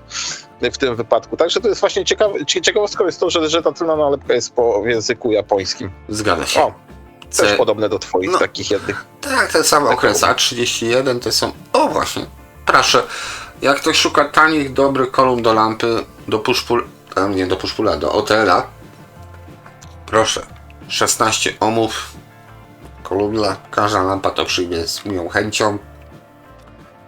W opisie, jak są niespalone, to są niespalone, ale cena jak najbardziej 1150 zł, 30 baz, trójrożna kolumna. No może siatka widziała lepsze czasy, ale ogólnie jest grubo. Ale ta siatka i ta taka ramka złota naokoło czy srebrna to mi się zawsze podoba w tych kolumnach. Ma coś właśnie z takiego fajnego, typowego vintage'u. E700, tutaj farba? To ty? Chyba farbą ktoś jechał na ostro, na biało. No i głośniki są dobra. Sorry. CS53, czyli z domu mamy srebrną lampeczkę. Zobacz, jak się tutaj korce. Made in Belgium. No ciekawostka, prawda? 25 W, impedancja 8 ohmów, ale takie przyłączenie europejskie. Też klasyczne. Być może mniejsze od tamtych. Tu można podłączyć gołe przewody albo chyba dużego jacka, tak? Tak, on jest nawet opisany, tak, na czyli dużego 60 jacka. lata, ale wyprodukowane w Belgii. Być może głośniki są pioniera, ale obudowa już, no nie. Pionierowska nie jest. CS05, tutaj idziemy znowu z ceną, no bo wstęga, no to już będzie kosztowało, bo jest wstęgowy głośnik. Powiem Ci tak, miałem okres, że wstęgą się zachwycałem, natomiast wstęgę najtańszą kupicie w wypadku Philipsa za komplet kolumn za 200 zł, z tą wstęgą możecie zrobić co chcecie, a na pewno posłuchać, no fajny głośnik, na pewno, skuteczny, na pewno, ma swoje plusy na pewno, a jak się spali, to jest do wyrzucenia na pewno. I to ma wszystko swoje wady i zalety, a pamiętajcie, drodzy słuchacze lub widzowie, że jednak pierwszy kładzie się wysokotonowy. Dopiero później idzie reszta do krainy wiecznego rock'n'rolla. Okej. Lecimy dalej. No po prostu krótko tu powiedziałem wady i zalety. Proszę, boksy 2500, Telefunken Pionier Technics, tak, bo Grundig to jest Telefunken no już bliżej w sumie, bo Dortmund, ale Pionier Technics, HPM 40, tutaj no HPM to jest tak jak ten Blu-ray, nie? Ktoś słyszy HPM to już ma, no, jest podjarany, bo są HPM. Być może coś w tym jest, bo pewnie to zagra. Jeszcze kwestia, gdzie to było wyprodukowane, to by było dla mnie dość istotne.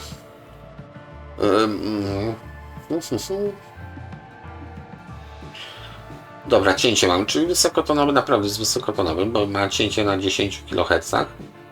Średnie idzie do 4, czyli też dość wysoko, fajnie to jest pocięte, 91 dB, ale kolumna jest 20W. Proszę, tylko 20W, 35 Hz, więc tutaj nie pojedziecie. 20 watów, a bas 25, więc to już by zachęcało.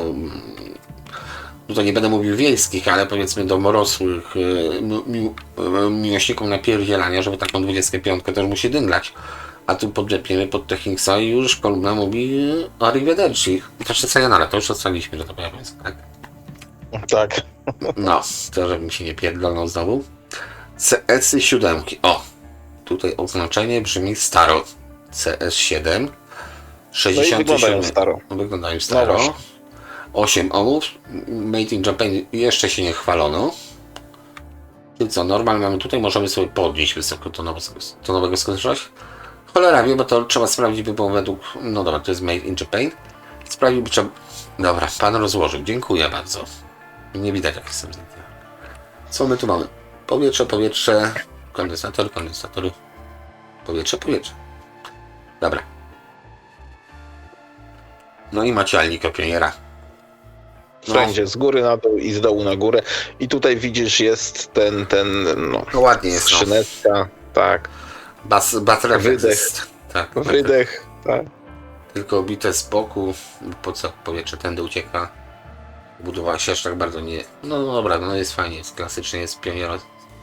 Na czymś ten pionier też swoją jakąś taką legendę, jeśli chodzi o głośniki, że tak powiem, wyciułał. Tu mamy 5F, więc może też z tymi kolumnami sobie troszeczkę... No wyglądają tak samo jak tamte po prostu. No, może wyższy model, być może niższy, a w środku się okaże, że identyczny. 8-ohmowe, no nie. Patrz jaki ładny, wysokotonowy, śliczny. Tubeczka zamknięte, ciekawe. 53 lata, no za rok będę miał 54 lata. Patrzymy na te bydlaczki, czy nie? Chce nam się?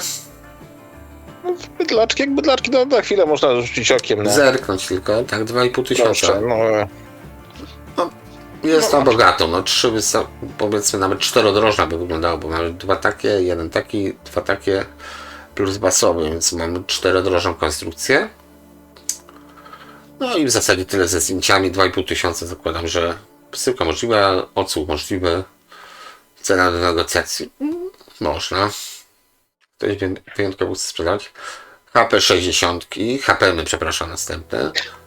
No a propos właśnie HPM-ów, nasz kolega, twój i mój Marek, kilka dni temu przysłał mi zdjęcia, że kupił sobie HPM 70. No, tak. Pisał mi, że słucha, jest zachwycony. No okej, ale zobacz, sam 70 miał trochę inne zawieszenie u niego. Tutaj jest pianka, tam była bodajże taka szmata. Ale ty widziałeś te kolumny jego, tak? Tak, widziałem. Aha, widziałeś, Przede mną dobra. się nie ukryje nic. Dobra. Aha, taki żarcik. No, śliczne. Dobra, może 70 będą, to z ciekawości zobaczę. Przepraszam, więcej HPM-u nie będziemy pokazywać, bo widać... Jest to 70, były, minąłeś je, No. wróć się. Wróć? Tu są? Wróć się, o tutaj, No tak. o tu, Aha, no tak, to były 60 tam. I 70. się zgadza, widzisz, to jest rzeczywiście Tak, i się na zgadza. szmacie. Tak, bo ja mam właśnie zdjęcie od niego, tak spoglądam i wszystko jest... 4-drożna No. kolumna. No tak, dobra, o, zgadza się. No, nie tanio to już było, więc tutaj już mamy No okej. 3000 zł. No można. Tu już mamy te ołtarzyki, no tak jak powiedziałem, na pewne skuteczności mnie należy odmówić, wyglądu również. Dla chcącego nie ma nic trudnego, jeśli chcecie kupić to spokojnie. Tu już sobie te kolumny po prostu nas oglądamy, bo one będą podobne, to jest widać albo HPM, albo Blue Line, albo co tam było z magnetofonów, no też w sumie Blue Line. Blue Line HPM i nic więcej nie ma. Bo bardzo szybko nam się no były tam tutaj 3-4, proszę, 5000. Setki, to już wyżej się nie da, nie? Nie, Okay. HPM setki, bardzo ładna cena też, dobra, 5000 do negocjacji jest, więc jeśli ktoś chce, na pewno coś można urwać. A gdzie one są do sprzedania, ty i pokaż tak przynajmniej, tak z ciekawości. Włoszczowa. Włoszczowa, Świętokrzyskie, kawał drogi. No i widzicie, Darkowi się zaświeciła kontrolka. Ale wszystko jest, powiem ci Grzechu, wszystko jest zawsze daleko ode mnie, nie? Znaczy nie, bo chodzi o to, że tak się śmiejąc, to jest i tak mniej niż jakbyście poszli do salonu muzycznego i poprosili o komplet jakichś kolumn. No tak, na przykład to jest taniej. triangle, tak? 6000 za te triangle. No niestety, to się za darmo nie robi. Nikt tego nie zrobił, po prostu nie wymyślił. Tylko no, trzeba zapłacić wszystkim po drodze, którzy dostarczają wam te piękne rzeczy. Tu już podatek, albo ci zapłacili nie żyją, więc spoko. Są tańsze Jak po prostu. nowe. No, Jak nowe. No to też jest jakiś plus, no jeżeli faktycznie jak nowe, czterodrożne. no, No ładniutkie. Oj tak, ładniutkie. Jest kawał. to rzeczywiście te przetworniki w bardzo ładnym stanie, przynajmniej tak na zdjęciu wyglądają. I te maskownice Obudowa też, piękne. no, tak, maskownice, tak, takie lata 60. jeszcze. Przełom No lat patrz. 60., maksimum 70. Mm, Prawie jak nowe, moim zdaniem. 7000 to piękne kolumny. Tak, to już też, jeśli chcecie te kolumny, wiecie przede wszystkim czego chcecie. 900, APM 900. czyli był wyżej, albo późniejsza seria, bo wygląda bardzo podobnie do tych Tak, setek. późniejsza seria, tak, to już nie jest seria setek, to jest późniejsza, ale... No okej, dali siatkę, bo jednak paluchy tu ktoś pchał w takim razie. Siatkę na średniotonowy, mieli jednak zamysł z tym jakiś, żeby siateczkę dodać. No, okej, bardzo ładny, no za 7600 zł to już muszą być ładne rzeczy. Tutaj myślę, że raczej nie będziemy się ocierać o tanie i kolumny, a nie, pierwsze. E700 Pioniera za trochę więcej złotych, 8500, no. Tylko myślę, że właśnie takie kolumny to są dla osób, które konkretnie chcą te kolumny i raczej ich przez 10 lat nie zmienią, będą słuchać po prostu na nich i spoko. No ja mam to, tylko że zamiast tutaj tej tubki mam po prostu wysokotonowy, wiesz? Aha, Mam to. okej. Jakiś u mnie jest tylko troszkę inaczej to się symbolem. Tak, to dokładnie to samo. Podobne. Zamiast tej tubki mamy wysokotonowy głośnik, papierowy. No okej, tutaj A JB. fajnie to grają. Grają fajnie, także No tak, to mówię, czym starsze kolumny, tym czasami lepiej. Grają, jestem na fazie telefunkenów RB41, o których pokazywałem wam wczoraj, nagrywając po prostu Grundika. No powiem to tak, do zwykłego pokoju nic większego wam raczej nie potrzeba. Znaczy możecie, no tutaj perkusjonem dyskutantę, aczkolwiek do zwykłego słuchania muzyki, tak jak słuchacie po prostu wieczorem, żeby nikt wam nie przyszedł łomotu, nie spuścił. Absolutnie rewelacja. Nie dziwię się, że Japończycy płacą za to gruby pieniądz, bo niech jednak każdy centymetr ściany, czy tam podłogi, czy czegokolwiek, whatever, gdzie to słuchają, się liczy i te kolumny, no powiedzmy, są drogie. Po prostu są drogie, bo są małe i dobre. A to nie zawsze, to zresztą powtarzam chyba od lat, że nie zawsze małe idzie w parze z dobrym. Duże, te tutaj, które mieliśmy pod koniec, czyli czym większe, to wiadomo, to raczej powinno zagrać. To ze skutecznością nie będzie miało problemu z głośnością, z innymi parametrami, ale zrobić małe kolumny, czy tam średniej wielkości kolumny, które rzeczywiście sobie radzą z tym wszystkim, to już nie jest taka prosta rzecz. Raczej, no, tyle, to powiedziałem ja. Pytanie, czy jedziemy dalej? Myślę, że jedziemy dalej. Amplitunery, wzmacniacze? a co my tu jeszcze mamy? Kolumny mamy, gramofonów jest kilka, Pioniera, ale no gramofony ogólnie... A zobaczmy, dobra, tak chciałem powiedzieć. Zobaczmy gramofony, najwyżej to zrobimy jeszcze Amplitunery nie są gramofony. wzmacniacze, dokładnie, bo tutaj powiedzmy chcemy się zmieścić w tych 2 godzinach, tak jak powiedziałem na wstępie, Darek ma jeszcze tutaj niestety plany do ogarnięcia. Mamy zobowiązania towarzyskie, tak. No, dokładnie, po godzinach. Najtańszy przedmiot. Po prostu ja pracuję od rana do nocy, Grzechu. Aż mi prawie ciebie żal, no. Ale się śmiejesz, stary. Rozmawialiśmy przez telefon, tak? I mówię, Będziesz no to pączki za żar? pół- Będziesz pączki żar? No jeszcze może 2 zjem, no. No i koniec. Mówisz do mnie, to co, nagramy coś za pół godziny 40 minut, okej, nie? I tak siadłem sobie w fotelu, nagle do mnie dzwonisz, czemuś się nie odzywam. No zasnąłem, no. Zasnąłem. Aha, a się przyznam się. Zasnąłem. Teraz mam to nagrane, żeby nie było. Dobra, walimy z grubej rury z Pioniera PL 880 W za 150 zł. No cóż, no to już jest taka era. Zresztą widać po tym projekcie, że potem tak te magnetofony z końca lat 80., więc gramofon już CD miał małe szanse, no produkowali, bo tych płyt było jeszcze dużo na rynku, więc zawsze ktoś kupił coś nowego. No ale okej, no jest kwarty z Direct Drive, o packach zapomnijcie. Jedyne co tutaj ta wkładka będzie raczej mały wybór, bo tutaj nie masz No plastikowa, też obudowa taka plastikowa, więc to Zgadza już... się, ale do słuchania płyt, tak jakbyś miał płyty, kolekcję swoich starych płyt, chciał coś kupić na początek, Trzeba kupić tą T4P wkładkę i jechać z koksem.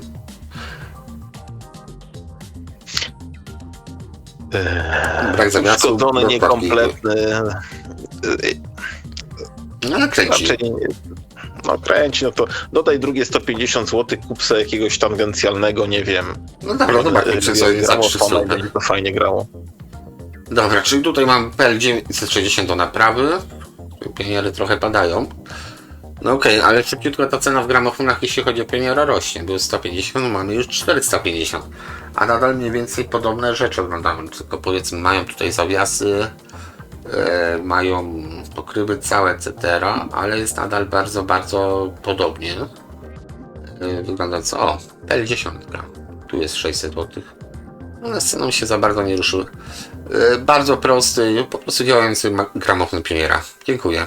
Koniec. Nie wiem, czy to jest w ogóle półautomat, czy manual pełen. No, pękła obudowa. Ją można kupić. To kosztuje troszeczkę niestety. Za darmo nikt tego wam nie zrobi. Chyba że macie naprawdę dużo urok osobistego i wdzięku.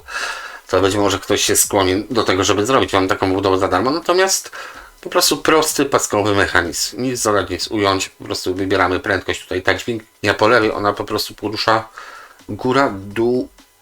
To jest takie jakby nawet nie obejma, tylko takie, nawet nie oczko, tylko po prostu metalowy element, który opuszcza i podnosi nam pasek na silniku, gdzie mamy większe kółko i mniejsze, i wybierając prędkość, po prostu ten pasek nam przeskakuje pomiędzy odpowiedniej wielkości średnicy kółkami, czy tam no kółkami, potocznie mówiąc, na silniku. O, cała robota, jeśli chodzi o przełączanie. Można. Więc tutaj mamy start, stop albo opuszczanie, czyli pewnie manual. Czyli, okej, manual. Po prostu manualny, klasyczny, stary Pionier. No, bo w drewnie, cholera. Magnetofony leżące na przykład Pioniera to też się rzadko zdarzają, aczkolwiek prawie musnąłem taki. Chyba nawet przed chwilę miałeś. No przed chwilą miałeś. No przed tak, chwilę zobaczmy. miałeś. Tak. Tutaj mamy pitch, zobacz jaki ładny pitch, proszę, na V-meterze. To coś czuję, że jest prawie do Blue Line'a. Gramofon, czemu pan tego nie napisał? O kurde, tu jest grubo. No ale cena też tak wyskoczyła, 4800. No, gramofon na mieściku przycisku. No jest ładnie. Tutaj bym powiedział, że wiecie za co płacicie. Przywozicie do domu, odpalacie i broń Boże nie porysujcie, bo to już jest taki. No tak jak ładną biżuterię zniszczyć. Myślę, że to jest też takie, co kieruje właśnie tym wszystkim, że ładnej biżuterii lepiej niszczyć. Tutaj mamy to samo prawie co PL10, więc 12 sobie odpuścimy. 700 zł. No cena rośnie zajebiście. PL 112. Zobaczmy sobie, to obstawiam, że nadal jest to samo, tylko inne. No tak. Nadal to samo. Anturażu, tak? Tak. No. Nadal to samo, tylko po prostu nowe szaty króla. Dosłownie. O właśnie. I wsiorywa. Więc tak naprawdę ekskluzyw tutaj no, 29 tysięcy. No i grabofon widać może kosztować, ale no dobra, skupmy się na tej cenie. PL 115. Cały czas mam 12, 115, 120 i nadal bardzo, bardzo podobne konstrukcje, jeśli chodzi o gramofony. Znowu to samo, więc wymyślili raz, ubierali to w taki strój czy inny. Kwestia tak naprawdę cena teraz, bo możecie kupić coś takiego również za 300 zł, tak? Możecie kupić za 800 zł, ale kupicie za 300, możecie się przypadkiem za przeproszeniem wkurwić. Tego nie ma, to jest połamane, to trzeba kupić, to trzeba naprawić i wychodzi wam drożej. De facto czasami nie płacicie za stan jako takie techniczne urządzenia, tylko za stan wizualny, bo to jest ta droższa część imprezy. Kondensator nie kosztuje dużo. Dużo kosztuje praca gościa, który musi zlokalizować ten kondensator do wymiany, czy tam cokolwiek się zepsuło, ale same części są tanie. Przy tych starych sprzętach. Tutaj chciałem jeszcze nadłożyć, ale do amplitudy nie dojdziemy. Co jest fajne w tych starych sprzętach? Właśnie te zakichane kondensatory, rezystory, diody, etc., etc. To wszystko co tam macie, bo jest tanie. Nowy sprzęt. No niestety, proszę pana, pan się nie zabierze za to sam, bo de facto za połowę tego, co tutaj mieliście pół kilo części wrąbane, odpowiada jeden układ cyfrowy, który może być dobrze lutowany, może być źle lutowany, może być wacyna, może być cokolwiek. I już jesteście w tyłku bo to naprawicie tylko u tego gościa, który wam to zmontował, bo tylko on przypadkiem ma te rzeczy dostępne, on je zaprogramował i on wam tego nie sprzeda, żebyście sobie sami zrobili, jeśli nawet byście potrafili, bo on ma na to monopol. To jest kolejna wada miniaturyzacji i jakby tej pogoni technologicznej, że rzeczy przez to, że stają się coraz lepsze, coraz nowocześniejsze, coraz bardziej zminiaturyzowane, coraz mniej poddają się serwisowi, więc za 20-30 lat tym, co teraz kupujecie za parę tysięcy złotych z masaczami, będzie można się rzucać. Będą przypadki śmiertelne zapewne, będzie to wyglądało jak igrzyska śmierci. Chciałbym to nagrywać, widzieć, nie uczestniczyć, ale będziecie się tym rzucać po prostu. Bo okaże się, że tych kości nie ma. No i co? No i dupa zawsze z tyłu. Nic nic, prawda, Darko? Jezu grzechu, ty powinieneś zostać reżyserem filmów akcji w Netflixie. No, być może następny etap kariery. Jak będą chcieli wykończyć kanał, to na pewno do mnie zadzwonią. No myślę, że żadna firma chińska się do nas nie odezwie z promocją. Chyba dobrze nawet. Zrobione. Ale przynajmniej będziemy, że tak powiem, równo jechać po wszystkich. Bo się należy. 120 następna i zobacz. Od 400 praktycznie obijamy się praktycznie o te same. Praktycznie. Prawda. Obijamy się o te same gramofony. PLX 500, 1100 zł. No tu już wchodzimy na teren Technicsa, to już raczej powinno być grubo, ale to jest coś nowego, tak? Zdecydowanie coś nowego. Bez strzela, tak. DJ-ski, Pionier DJ. I znowu, czy Pionier tak naprawdę z tymi gramofonami jakoś tak, nie zaświecił tutaj jakoś wybitnie. No dobra, to jest ładne. To jest jednak wzmacniacz z gramofonem. Być może nawet tuner od góry się ukrywa, tak? Proszę pana. O proszę, to jest ładna rzecz. Bardzo ładna rzecz. Masz pioniera odhaczone. Jest drewno, odhaczone. Jest metal, odhaczony. No właśnie, front panel metalowy, nie tak jak zazwyczaj w tych, jak to mówisz, lagach czy trumienkach, Plastik. jest cała masa plastiku. Trumienka, tak, bo to ma wyjeczko, otwiera się jak trumna, zwłoki czasem wyskakują, no to wszystko się zgadza, no. Nie otwierałem trumny nigdy, żeby nie było. Pionier tutaj, no kurczę, no powiem to tak, to bym polecił, myślę, bo to jest dla kogoś, kto powiedzmy jest tam skazany na jakąś mniejszą przestrzeń, to jest wszystko w jednym, jest Pionier, no spoko, pewnie przegląd jakiś, ale okazyjna cena. No. Być może. W ogóle pan pisze, że posiada bardzo dużo ciekawego sprzętu audio. Ten coś Dobrze, że napisał, że audio. No okej. Pionier. Mitsubishi. 1540. Tuner radiowy, ale widzisz, tam Mitsubishi to tuner radiowy. 1400, tak. Taki grubasek. No. I to jest to, robimy Pioniera, ale nie robimy Pioniera. Patrzymy teraz, co pan tam ma. Blowersy i Wilkinsy. Fajne. To właśnie nowe. membraną z kevlaru. Pamiętam swego czasu, to był taki na początku lat 2000, jak Boris i Wilkins wypuścili właśnie te głośniki z membraną kevlarową, to był taki fame. No bo coś to na to. Każdy redaktor z takiego, przepraszam, zacnego pisma polskiego, przynajmniej no to różnica cenowa i różnica w zarobkach wtedy była dość duża. Chciał mieć właśnie takie z membraną kevlarową. I zobacz, tutaj jest ciekawostka, taka też wróciliśmy, mamy cały zestaw. Taki Blue Line, ale nie Blue Line, Tuner nie. Ale na górze jest analogowo, tak? Na dole jest cyfrowo, na górze jest analogowo. No, więc no dobra. Jakiś zestaw gdzie jest ten gramofon? Bo tu pan pisze, że powinien być jeszcze gramofon. A jest, proszę bardzo. Tak, wkładka trochę po skosie poszła, ale dobra. Ten drobiazgi. Pionier PL 1400. No tu już będzie chyba troszeczkę lepiej. I całe 2000 zł. Mnie zastanawiam ludzie, którzy zbierają gramofony. Jak to kurde trzymać? Jak tego używać? Powiedział, nie? Ten co ma kolumny jedne na sobie, ten drugi. Więc jak sam sobie odpowiedziałem, nie? Przecież ty mnie kiedyś ożeniłeś z gramofonem, więc... Być może. Dobra, patrzymy dalej. Te gramofony jak na razie są spokojne, żadnych linearnych, takie powiedzmy trzymają się konsekwentnie, klasyki, te Pioniery P600, to 600, a to już taki, powinien być, nie? No jest, bardzo ładny. Raczej kwarc, skoro nie dali stroboskopu, płyta żółta, jak najbardziej. Teczek pioniera. Przód, tył, wszystkie strony obrócone. Chyba w półłysku pomalowane. Właśnie na co ja patrzę? Ktoś tam pierdolisz głupoty, mówi się Darek, a nie kurde, że ja tutaj patrzę, bez zrozumienia patrzę na to. Ale w czym masz problem? Tu jest czarne, tu nie jest czarne. No jeszcze raz, tak? No Czarne? jeszcze raz pokaż, bo ja nie wiem Bo czarne jest, dół jest czarny, a góra jest Ja nie widzę srebrna. tu dołu. Tu masz ujęcie z góry. Aż tak bardzo z góry? Nie, nie ma boków. Darek. Chyba, że to jest jakaś printa zrobię. Dobra, bo się pierdzielimy w muł i później będziemy wychodzić, jak ja z tym cholerym Sansui. Nie, już więcej nie. Prawie zapomniałem o Sansui, sam sobie przypomniałem. To jest Aha, a już mi przypomniałeś, to już wiem o co. no dokładnie, no, więc Dobra. nie rozkminiajmy, tak nie trzeba. To wygląda jak dual. No. Sam zaczyna i później sam sobie wiem. tłumaczy. No i to jest, a to dobre, to trzeba sobie wytłumaczyć samemu niektóre rzeczy. Mhm. No to jest całkiem ładny pionierek, ale 3000, więc tu już się robi drogawo.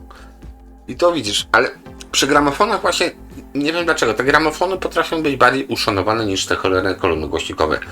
Ja myślę, że z tymi głośnikami to jest ten problem, że dla wszystkich to już jest tak użytkowo jak papier toaletowy. Jest to no być może Się to się kupuje nową rolkę, no i tyle. Przekładają ludzie te głośniki, no szukają najlepszego tego miejsca odsłuchowego, najlepszej tej sceny stereo, a może je ustawię tak, a może je ustawię strak i owak. Z drugiej strony myślę, że gdzieś z tyłu głowy też użytkownicy gramofonu, ja zakładam, że jak ktoś użytkuje gramofon, tym bardziej jest to droższy gramofon, a nie jakiś tam, wiesz, z Lidla czy z Biedronki, więc ma świadomość delikatności tego sprzętu i Po kolumnach tego nie widać naprawdę może. w gramofonie każdy większy ruch, to już ja ci mówiłem, ja z rok temu czy dwa robiłem tutaj generalne porządki, ściągnąłem gramofon, bardzo delikatnie, odłożyłem, nie wiem, na szezlong, kanapę czy na podłogę, nie pamiętam, po czym go wziąłem z tego samego miejsca i ułożyłem na powrót, na stare miejsce, tak, powycierałem kurz, nie? No już nie działał, musiałem ustawiać. No, tak. Ale to właśnie są roki właśnie tych wszystkich właśnie rzeczy, co tam. Tutaj 707 to już sama nazwa, że tak powiem, nobilituje. 707, ta siódemka jest taka specyficzna, jeśli chodzi o Japończyków. Chyba jest popularna. I raczej te wyższe rzeczy były siódemkami oznaczone. No jest ładnie. Jakaś tam folia oklejona folią jest. Taki żarcik, żeby właściciel się nie obraził. No ładny, skubany. Tutaj w tych wyższych też żarku widać, że to ramię jest jakby oddzielnym elementem do talerza. Wiesz co, bo oni też to produkowali jako takie kity, nie? Mogłeś sobie osobno kupić też, zakupić osobno. Średniej klasy Jest to gramofon. też- Doskonały klasy. Proszę, w Jaworznie na Śląsku. Mhm. Okej. Będziesz jechał, zobaczysz. PL55X. Tutaj mamy dużo rowerów, to pewnie jest Ostrów No to Wielkopolski. właśnie, Ostrów Wielkopolski, no. No możesz. Dużo rowerów. Kończ i jedź, bo masz i gramofon, i rowery, więc coś na pewno przywieziesz. Wszystko co dla mnie pasuje. Tak. No okej, czyli coś podobnego, co tam było troszeczkę taniej, ale jest direct drive, jest automat, jest drewno. No dobra, jest ładny, cholera. No to jest taki gramofon, który wymaga ewentualnie polerki, tej pokrywy. Reszta już się zgadza, reszta jest na miejscu. No i proszę, zawiasy, jakie potrafili zrobić. Być może nawet z jakąś amortyzacją. No, nie mam jakiej gry z opancerzone. Tak, i kable sobie samemu zakładasz. I to taka przygoda. Mam 10-19 duala, bardzo lubię ten gramofon. To jest stary, bardzo toporny gramofon, ale automat. Ogólnie taki, no powiedzmy wiadomo z jakiego kraju czołg. Nie do zajechania, wymieniłem kabel, który jest na stałe na końcówki typu chciałem powiedzieć jack na czyncze i się okazało, że wszystkie spręty mam na DIN-a i nadal go nie rucham, więc los bywa przewrotny okrutny. Bo to tak jest, Grzechu, jak czasami sobie coś nam się bzdura w głowie, jesteśmy pewni, że tak jest, tak? I sprawdzimy i później jednak się okazuje, że jest inaczej. No, więc gramofon sobie dumnie stoi. To ja Luxman zawsze, trafił. tobie i wam powiem, że zawsze z takim strachem, taką, nie powiem, jak to mówisz, strachem na ramieniu, czy sercem na ramieniu, nie, duszą na ramieniu. Czasami jak przychodzi Albo- sobie kupić nowy komplet opon, to wiecie, siadam do komputera, już bym kliknął, ale takie opamiętanie przychodzi w pewnym momencie, tak?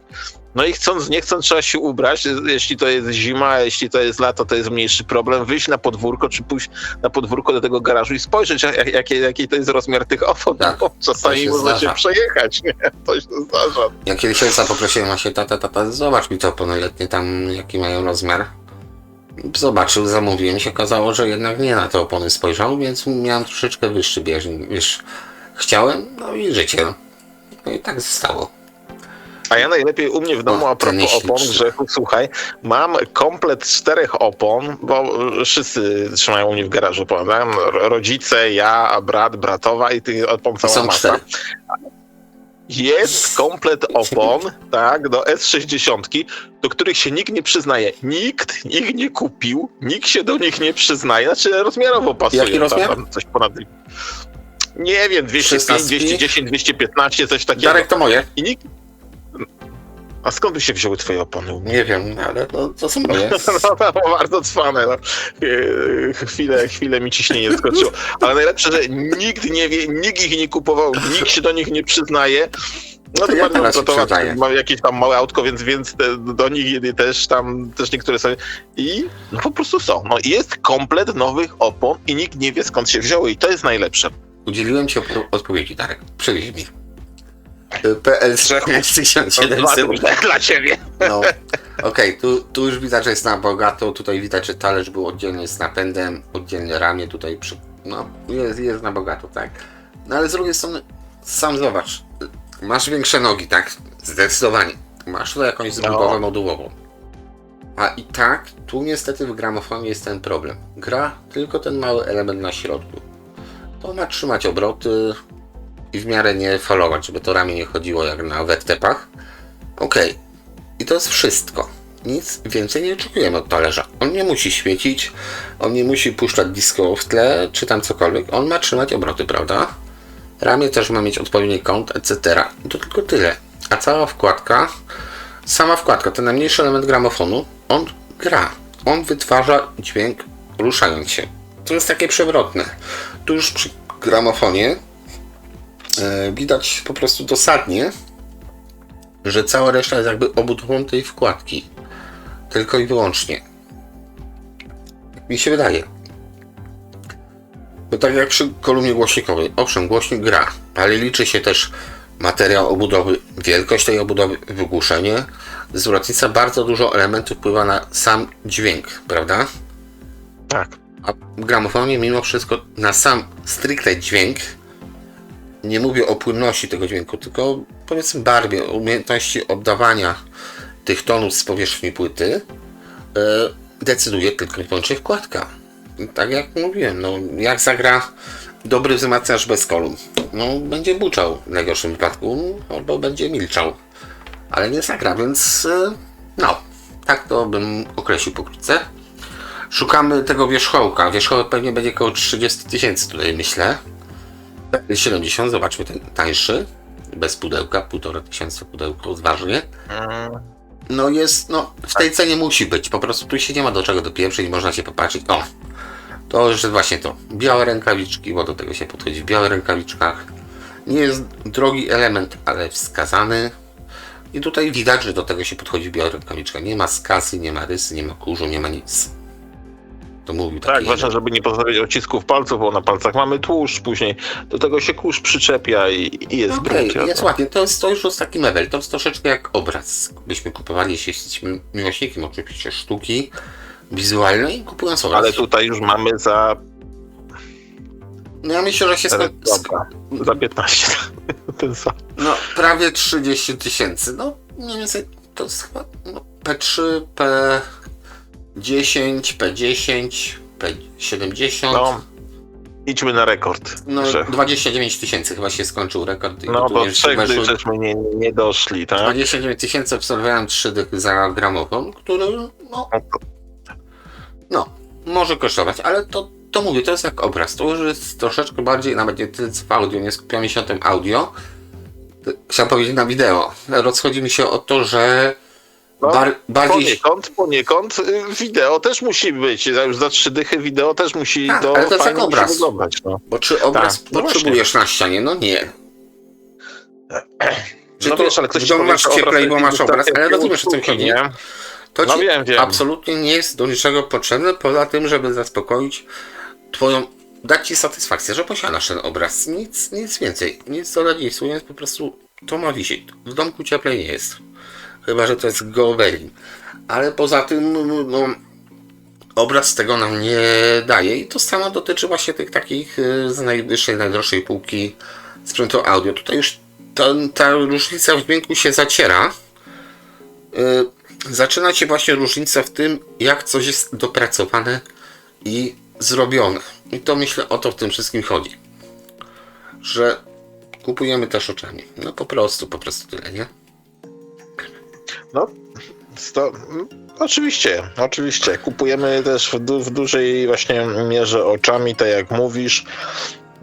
Dlatego nawet, następno dzisiaj do motoryzacji, tak? Ja tam jakaś chińska marka teraz produkuje samochody, tak?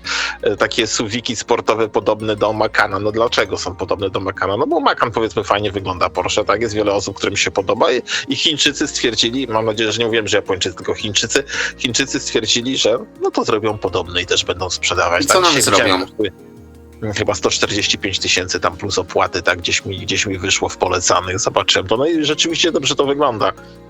No, moja jedyna, oczywiście, no i co im zrobią? I gówno im zrobią i pójdą z pocałowaniem ręki, panie Chińczyku, czy możemy jeszcze 1, 2, 3 czy 100 salonów postawić w Chinach, żebyśmy sprzedawali Porsche. On łaskawie powie tak i nikt się do nich nie przyczepi o prawa autorskie grzechu. Oj, nikt się nie odważy, więc nie ma o czym mówić, nie?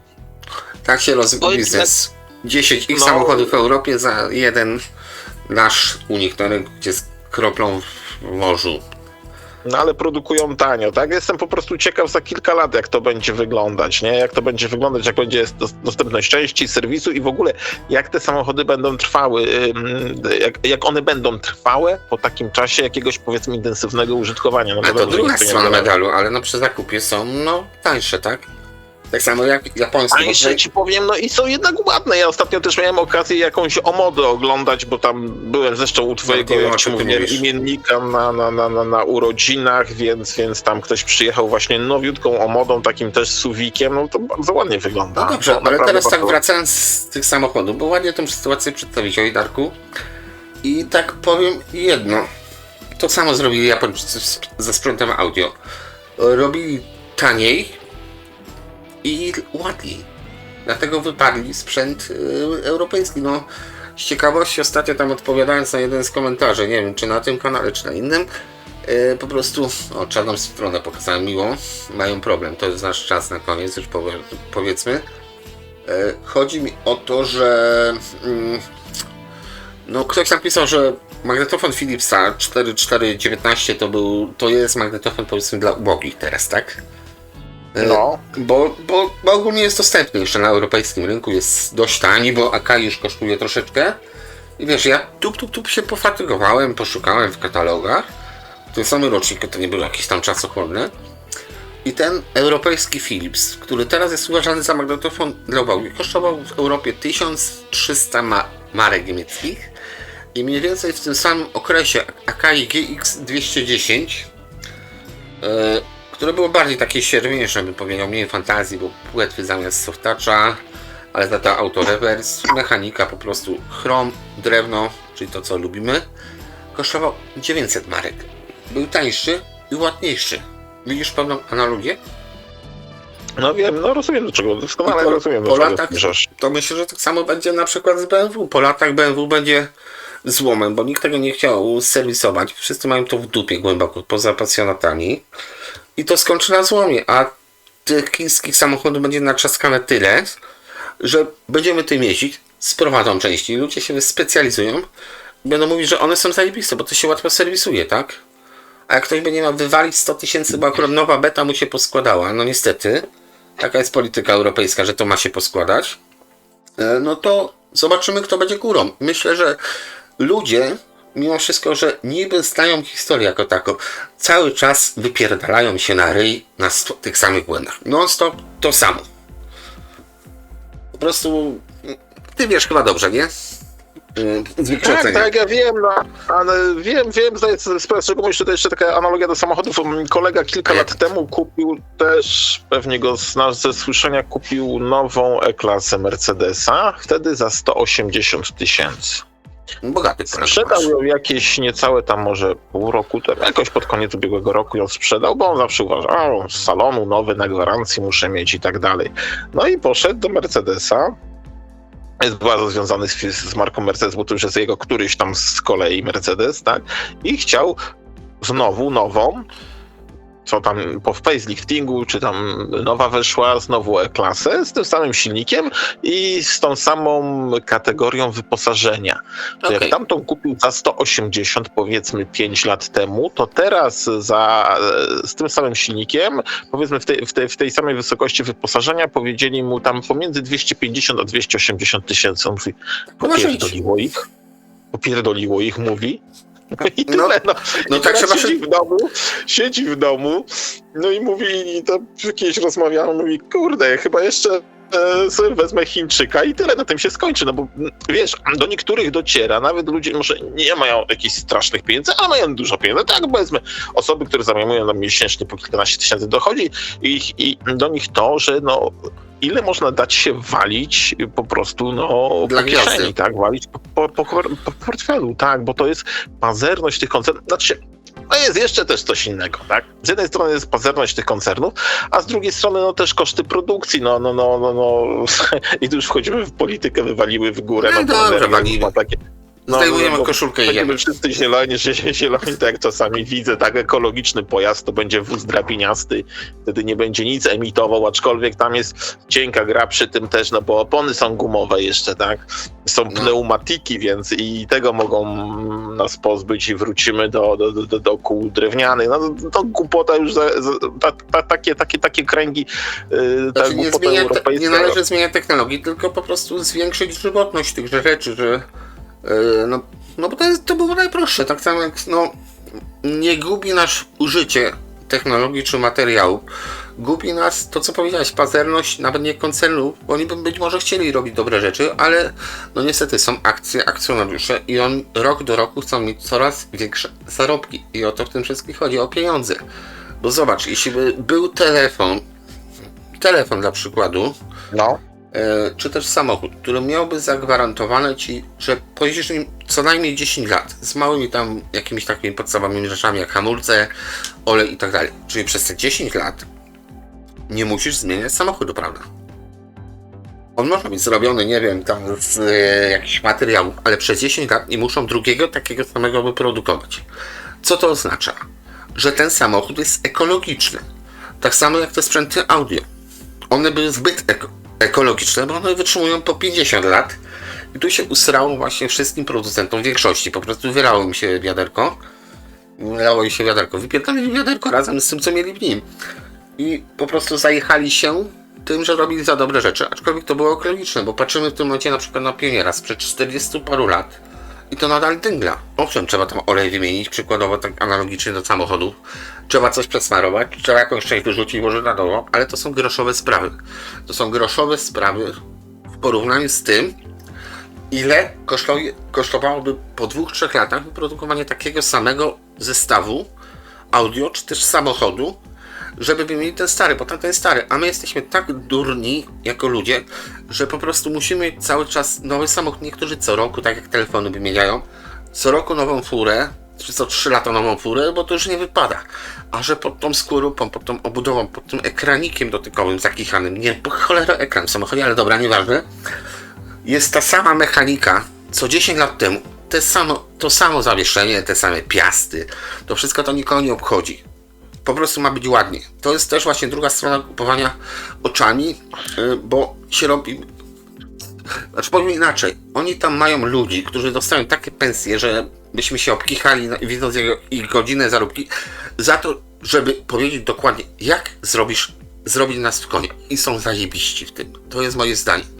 Więc jeśli chcecie być eko, to tak samo jak czasami pomyślcie o tych starych samochodach, bo jestem zachwycony samym jeszcze starym samochodem, jest prosty, części są tanie, pierdoli się tak, bo jest włoski, to się pierdoli, no, la mechanika della emozione, jak to głosi napis na Tak szybie. jest, no i to jest święta prawda. Tutaj tak, po pierwsze bardzo przyjazd od całkowicie. zakupu powiedziałem, tutaj w uszy kolokwialny takikolwiek, no rzeczywiście la mechanika della emozione, ale okej, naprawiam to młotkiem, śrubokrętem samemu.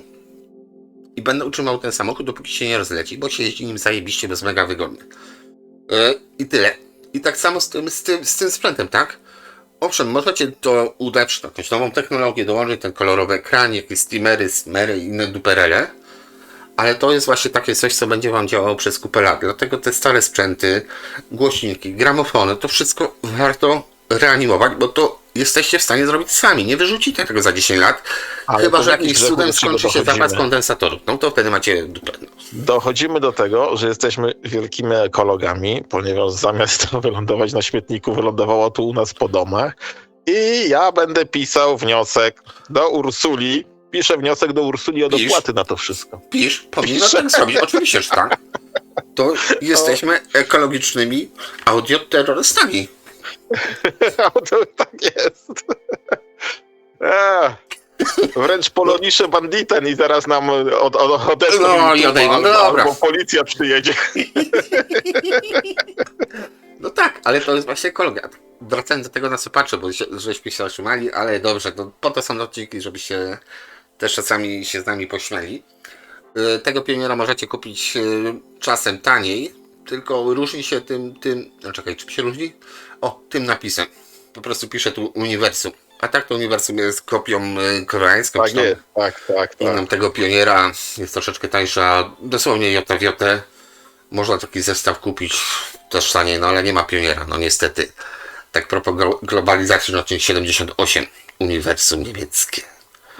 Ach, no dobra, bo tutaj już zaczynam właśnie ze wzmacniaczami, ale to będzie też mega fajny odcinek, bo będą i wzmacniacze, i amplitunery, tak, zostawimy sobie zaczęliśmy tam jak zwykle u nas od dupy strony, a będzie na co patrzeć, no 980.